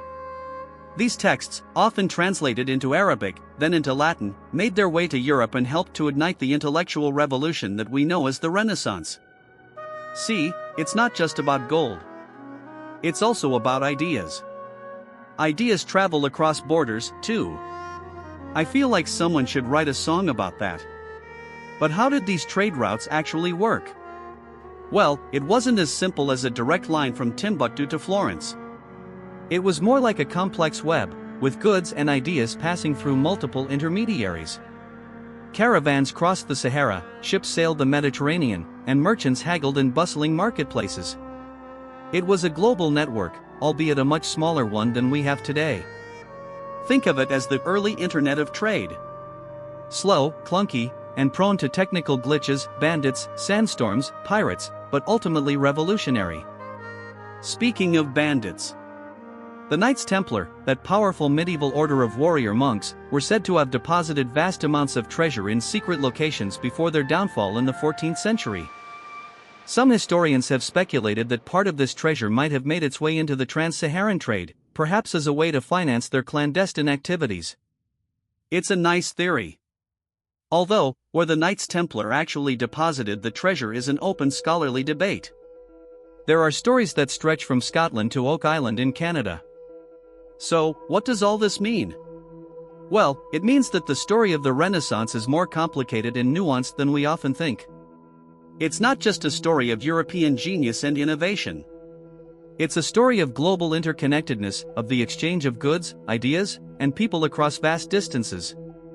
It's a story of how the wealth generated in one part of the world could fuel creativity and innovation in another. Think about it. You're walking through a Renaissance art gallery. You see a portrait of a wealthy merchant, adorned in luxurious fabrics. You admire the skill of the artist, the beauty of the composition. But now, you can also imagine the gold that made it all possible, the caravans that crossed the Sahara, the merchants who haggled in the marketplaces, the interconnectedness of it all. It adds a whole new layer of meaning, doesn't it? Kinda like when you finally understand the plot twist in a movie. Aha! You say. And that, my friend, is the magic of history. It's not just about dates and names. It's about uncovering the hidden connections that link us to the past and to each other. It's about seeing the world in a new light, with a deeper understanding of its complexities. Also, speaking of dates, ever notice how dates are naturally sweet? Seriously, no added sugar needed. They are kind of a perfect food. Especially if you're on a long journey across the desert. Just saying. Now, I don't know about you, but all this talk of gold, textiles, and Renaissance art has made me sleepy. Maybe it's the sound of my own voice, or the sheer weight of historical knowledge, but I'm feeling the need for a little nap. Perhaps you are, too. So, settle back, close your eyes, and let the sounds of history wash over you. Let the images of Timbuktu and Florence dance in your mind. And remember, everything is connected. Even you, and me, and Musa's gold. You're easing back into the worn velvet of your armchair, aren't you? The fire's crackling softly, casting dancing shadows on the walls. A cup of chamomile tea steams gently on the side table, its floral scent tickling your nose. Comfy? Good. We're diving back in. Deep breaths. Relax.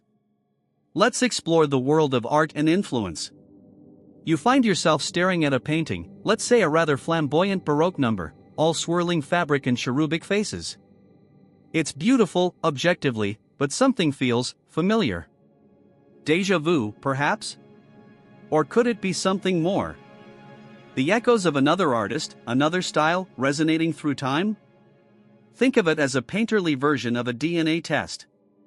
You see the long nose, the strong chin, yes, definitely related. The history of art isn't a series of isolated masterpieces erupting from the void. It's a conversation, a dialogue between artists across generations, across cultures. They build upon, react against, and blatantly steal from each other.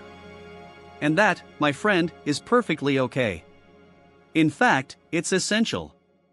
Consider the Renaissance, that glorious period of rebirth. You've heard of it, I'm sure. Michelangelo, Da Vinci, all the cool kids. They weren't just pulling ideas out of thin air. They were digging deep into the classical world, rediscovering the sculptures and philosophies of ancient Greece and Rome. It was like raiding their parents' attic and finding a treasure trove of awesome stuff to repurpose. And hey, who hasn't done that?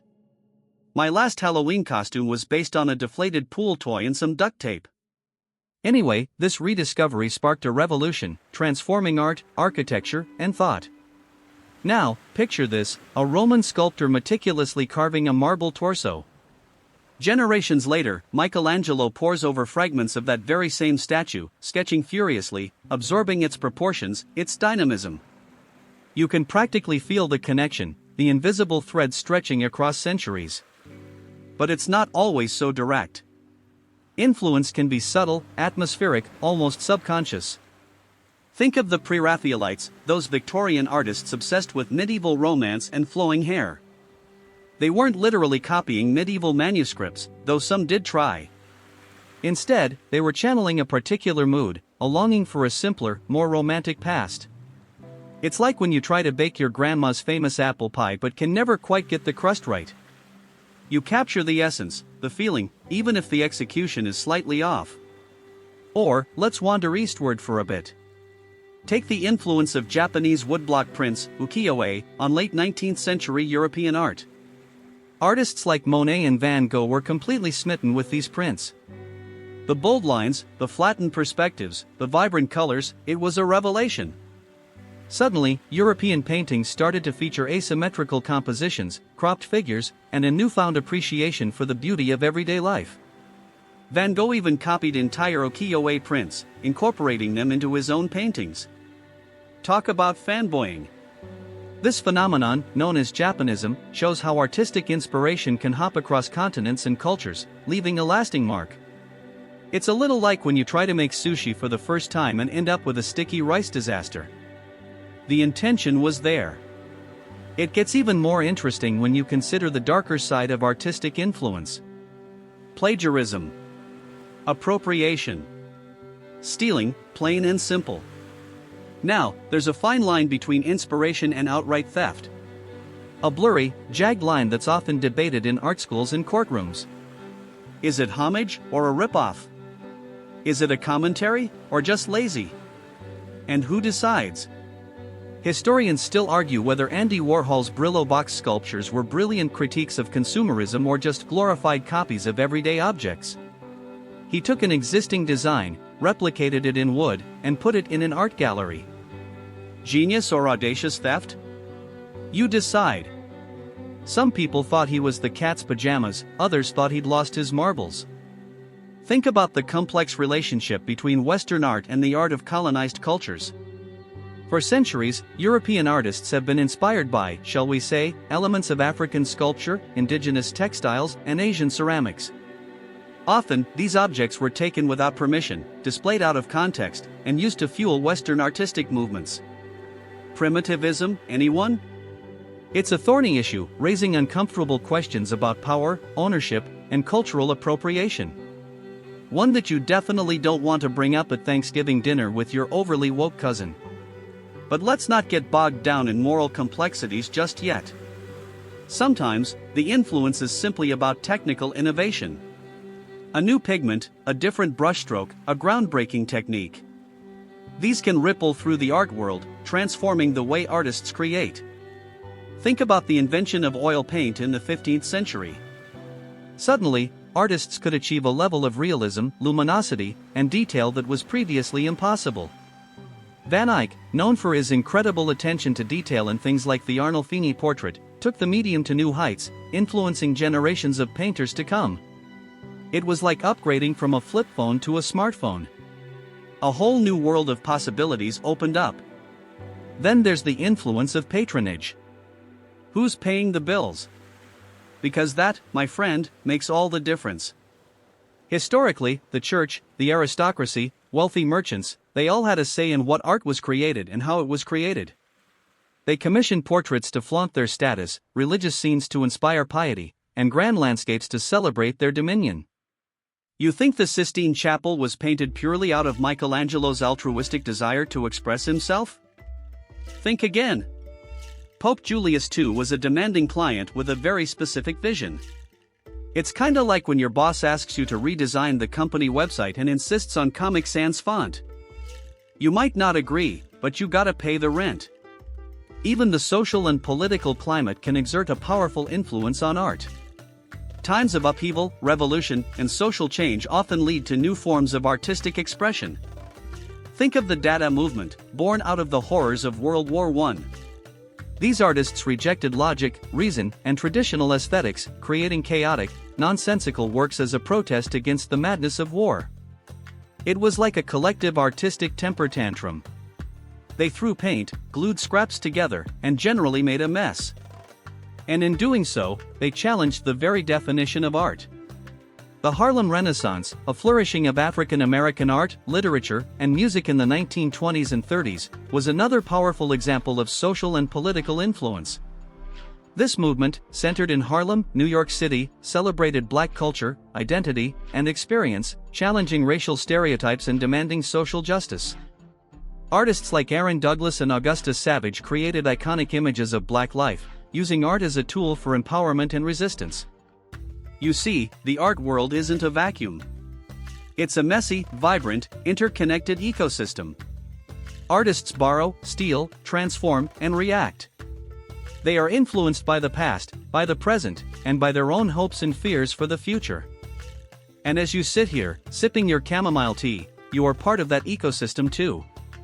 You are a viewer, a consumer, a critic. Your gaze shapes the way art is understood and interpreted. You are, in a way, an influence yourself. You are a connoisseur of comfort, of cozy evenings, and of meandering narratives. And that, my friend, is a pretty good start. Now, that's it. No more. Time for you to go nighty-night and get your beauty sleep. Sweet dreams, and pleasant art adventures.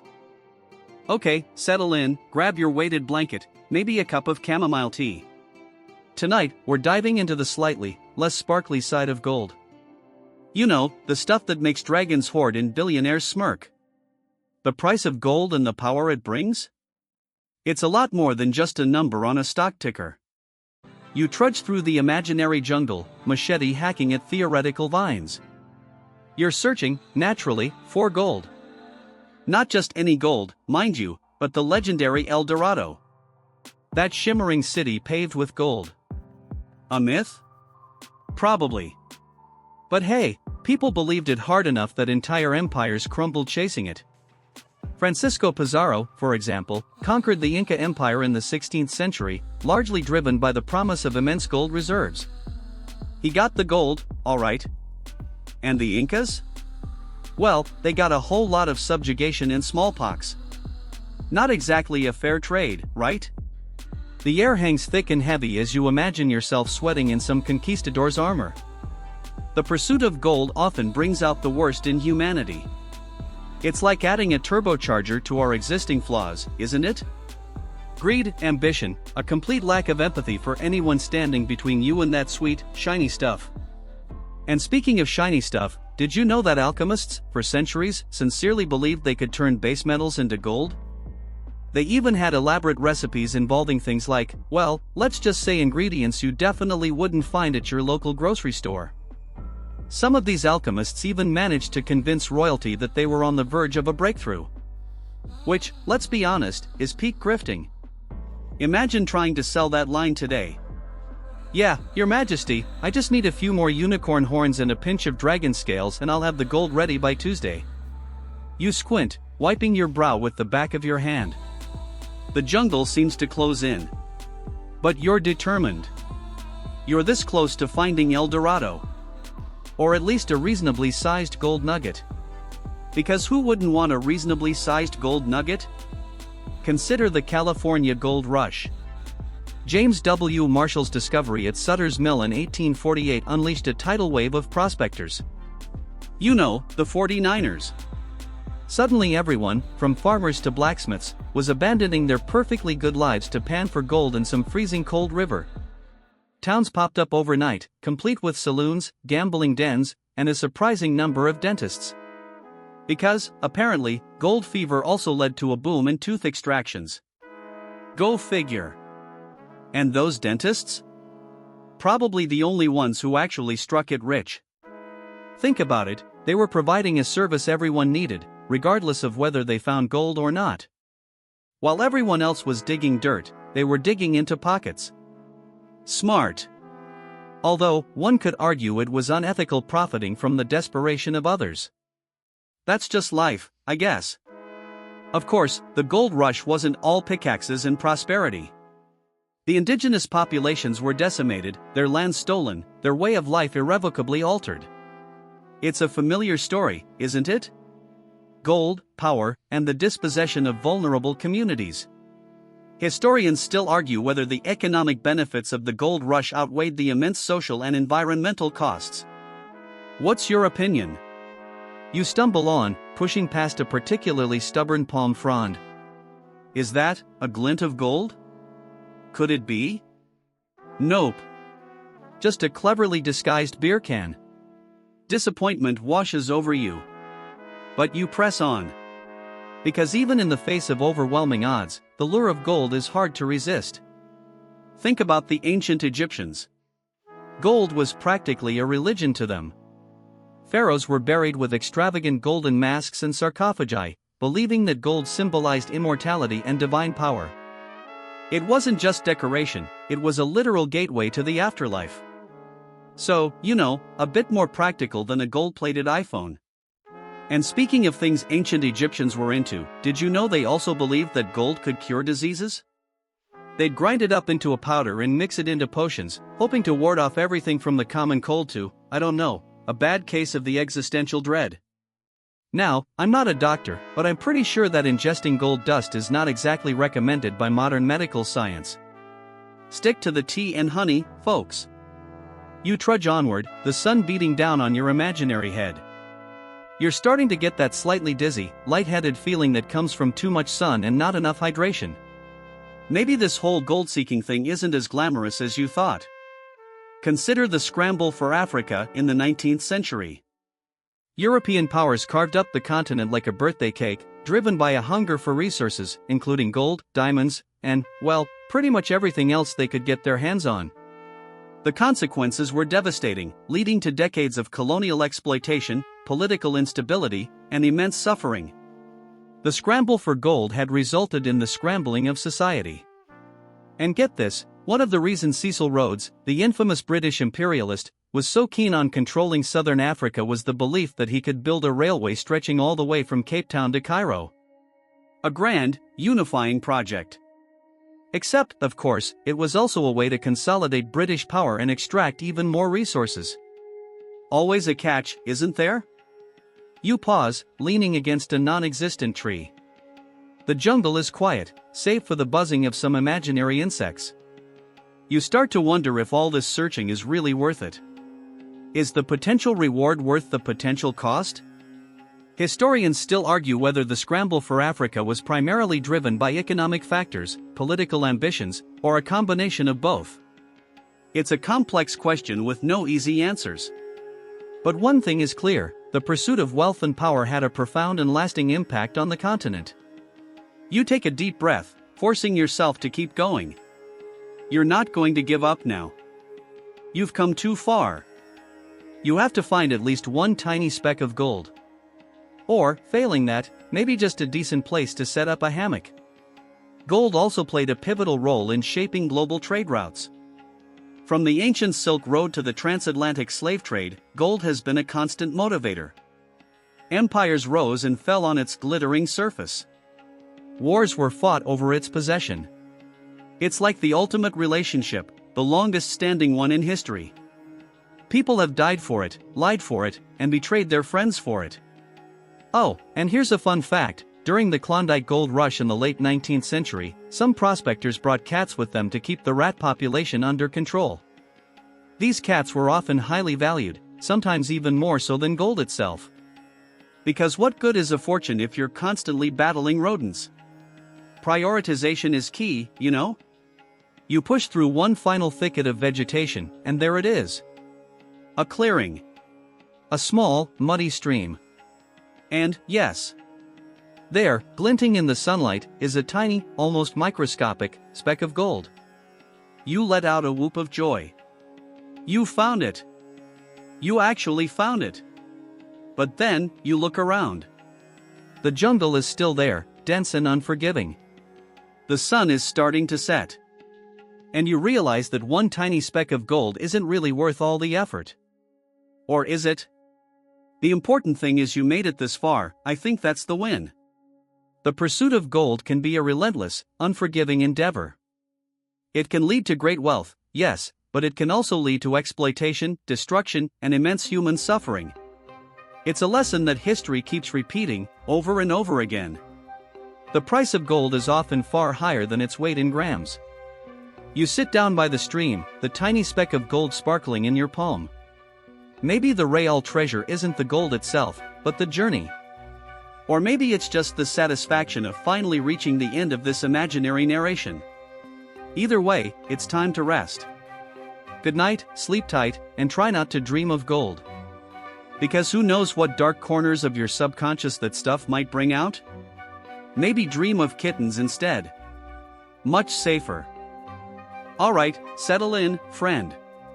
Get comfy. Maybe grab a cup of chamomile tea. We're diving deep into the story of the Mali Empire, and this is where things, well, they start to get a little less shiny. A little less gold-paved streets and a little more crumbling infrastructure. You feel me? It's like that feeling when you realize your phone is at 2% and you're nowhere near a charger. A slow-motion dread. You trudge along the familiar trade routes, the sun beating down on your face. It used to be exhilarating, the promise of salt from Tagaza, copper from Takeda, all flowing back to Niani, the heart of the empire. But lately, the caravans seem smaller, the goods less abundant. You notice the Songhai people growing bolder, their merchants more assertive in the marketplaces. They used to be content playing second fiddle, you know? Now, they're looking at you like you're a slightly overripe mango they're thinking of bargaining for. Remember Musa? Of course you do. Who could forget that legendary Hajj, that gold-dropping bonanza that single-handedly devalued the Egyptian currency? Yeah, that guy. His reign was, undeniably, a high point. Under his rule, Timbuktu flourished, becoming a renowned center of learning and commerce. The Sankore University, with its vast library, attracted scholars from across the Muslim world. It was the place to be, the Silicon Valley of the 14th century, minus the questionable fashion choices and overpriced avocado toast. But here's the thing about golden ages, they don't last forever. You see, all that outward display of wealth, all that impressive architecture and religious patronage, it masked some underlying issues. Historians still argue whether Musa's pilgrimage was a shrewd diplomatic move or just an incredibly expensive flex, but one thing's for sure, it highlighted the empire's riches, making it an even bigger target. And targets, well, they tend to attract unwanted attention, like that one friend who always shows up uninvited to your potlucks. You sit by the Niger River, watching the water flow by. The river, the lifeblood of the empire, is still crucial for trade and agriculture, but even here, you sense a change. The tributaries seem to be silting up more quickly. The fishing is less plentiful. You remember hearing whispers that the soil in some regions is becoming less fertile, overworked by generations of farming. Climate change? Maybe. Over-farming? Probably. You wonder if those early farmers had any idea what lay in store for their descendants. You know, there's this weird theory that the Mali Empire actually possessed a fleet of ships that sailed across the Atlantic long before Columbus. I know, sounds crazy, right? But proponents point to accounts of African visitors in pre-Columbian America and the presence of certain African crops in the Americas. Plausible? Maybe. Probably not. But it's fun to think about, like imagining your cat secretly runs a global espionage ring when you're not home. What is not fun is the growing unrest within the empire's borders. The vastness of the territory, stretching from the Atlantic coast to the fringes of the Sahara, always presented challenges to governance. Think of it like trying to manage a group chat with hundreds of people. Someone's always going to feel left out, ignored, or spammed with irrelevant memes. Local chiefs and governors, once loyal vassals, are beginning to chafe under the authority of Niani. They see weakness at the center, and they're starting to think about options. You overhear merchants in the market complaining about corrupt officials demanding exorbitant taxes. It's the kind of grumbling that can quickly turn into a full-blown rebellion. Then there's the issue of succession. When Mansa Musa died, the throne didn't exactly pass smoothly. A series of his descendants ruled, some competent, some less so. Think of it as a family business where no one really wants to be CEO, but they're all fighting for the title anyway. Each succession crisis weakens the empire, creating opportunities for ambitious rivals to seize power. You remember the old proverb, "A kingdom divided against itself cannot stand." It feels painfully relevant right now. You continue along your journey, passing through villages that once bustled with activity but now seem strangely subdued. The raids from the Mossi kingdoms in the south are becoming more frequent, disrupting trade and causing widespread fear. You see refugees fleeing their homes, their faces etched with despair. It's a stark contrast to the image of prosperity you once associated with the Mali Empire. The borders, once secure, are becoming increasingly porous. Interestingly, some historians believe that the Mali Empire might have suffered from a severe drought in the 15th century. While concrete evidence is scarce, studies of climate patterns in the region suggest a prolonged period of aridity. Could this have contributed to the agricultural decline and the subsequent unrest? It's a compelling theory, a reminder that even the most powerful empires are vulnerable to the forces of nature. Kind of like realizing you forgot your reusable grocery bags after you've already filled your cart. But it's not just external threats and environmental factors that are chipping away at the empire. Internal divisions are proving to be just as damaging. The spread of Islam, while initially a unifying force, is now becoming a source of conflict. Some groups cling to traditional beliefs, resisting the imposition of Islamic law. Others embrace a more radical form of Islam, challenging the authority of the ruling elite. It's a religious tug-of-war, and the empire is being pulled in two different directions. You arrive in Gao, a key trading city on the Niger River. It's supposed to be a vibrant hub of commerce, but it feels tense. You notice the Songhai troops patrolling the streets, their presence a constant reminder of the growing Songhai power. The Songhai kingdom, centered around Gao, is becoming increasingly assertive, challenging Mali's control over the lucrative trans-Saharan trade routes. It's like a younger sibling who's suddenly gotten taller and stronger and is now eyeing your toys. You try to haggle for some dates, but the merchant seems distracted. He's more interested in gossiping with his neighbor about the latest rumors of Songhai expansion. They speak in hushed tones, casting nervous glances around. You realize that even here, in the heart of the empire, the seeds of rebellion have been sown. The glory days are over, friend. The decline is in motion. The sun is setting on the Mali Empire, and a long, uncertain night is approaching. Time to start thinking about finding a safe place to sleep. And maybe investing in a really good flashlight. Okay, cozy up, grab your favorite blanket, maybe one of those ridiculously soft ones, and let's just drift. You trudge through the swirling sands of the Sahara, the sun beating down like a grumpy old man with a drum. Feels like you've been walking for days, right? Well, you practically have. You're on your way to Timbuktu, once the shimmering intellectual and economic heart of the Mali Empire, a place where gold was so plentiful, well, you could practically pave your driveway with it. Not that you would, of course.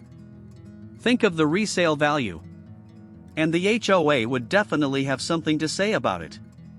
The air shimmers, and you can almost taste the centuries of history hanging heavy in the dry air. Remember the Mali Empire, flourishing from the 13th to the 17th centuries? Yeah, Mansa Musa, the guy who took that legendary Hajj to Mecca, practically bankrupting Cairo with his generosity? That was them. He was so generous that the value of gold in Cairo crashed. Imagine that happening today. People would lose their minds, and probably blame inflation. And as you squint at the horizon, it's not just the sun playing tricks on your eyes. Those aren't mirages, those are mosques. And not just any mosques, but architectural marvels constructed of mud brick, a building technique so effective, some are still standing proud, defying the relentless desert sun. You have to wonder if their building material was better than the bricks they are using today. You wipe the sweat from your brow and consider that, simultaneously, thousands of miles away, the Italian Renaissance was blooming. Think of the Medicis, patrons of the arts, funding masterpieces by Michelangelo, Leonardo da Vinci, and Botticelli. Seems like worlds apart, doesn't it? But here's where things get interesting. While Florentine artists were perfecting perspective and sfumato, West African scholars were meticulously preserving ancient texts and libraries that rivaled those of Europe. You know, like Alexandria but with less papyrus and more dust. Consider this, while Michelangelo was sculpting David, scholars in Timbuktu were compiling massive libraries of manuscripts on astronomy, law, medicine, and philosophy.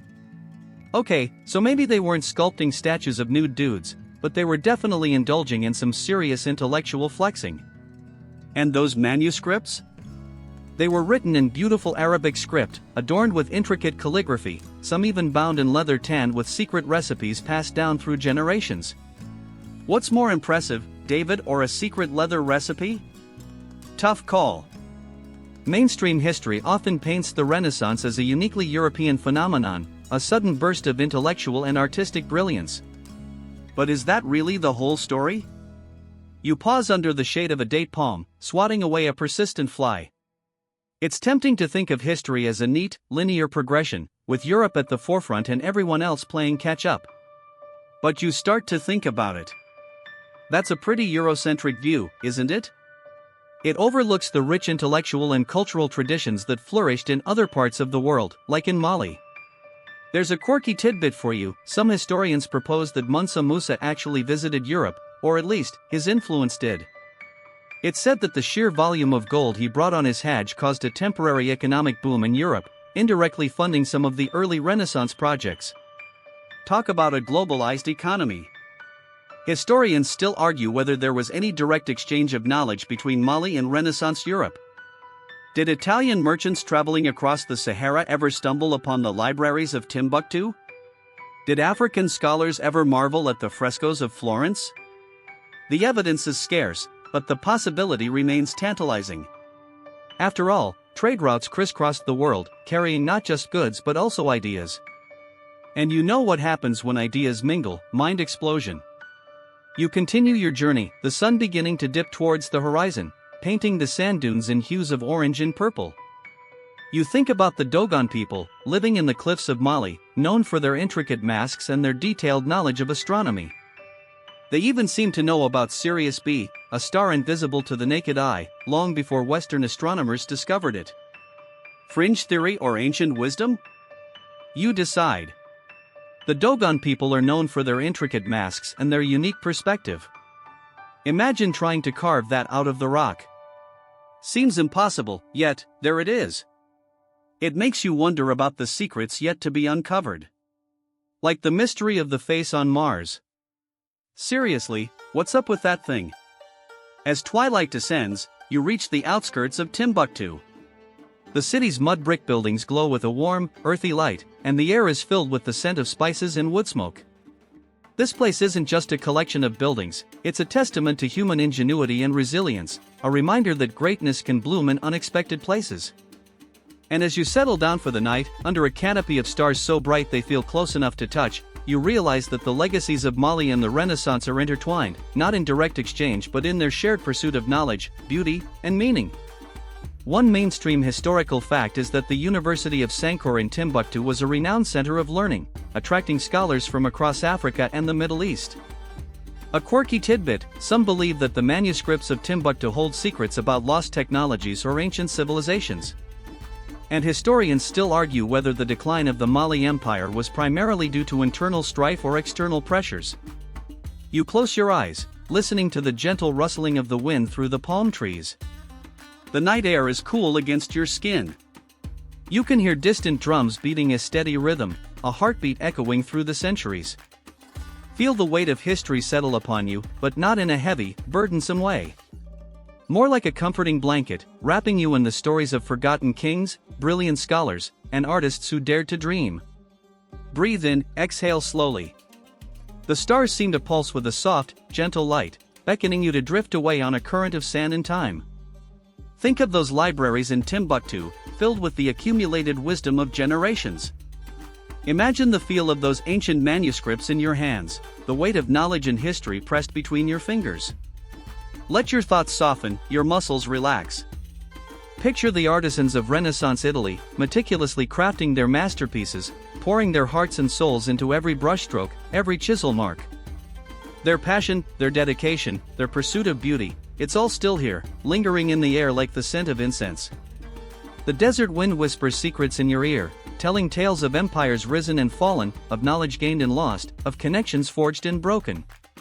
But through it all, there's a constant thread, a shared human desire to understand the world, to create beauty, to leave a lasting mark. Just let go now.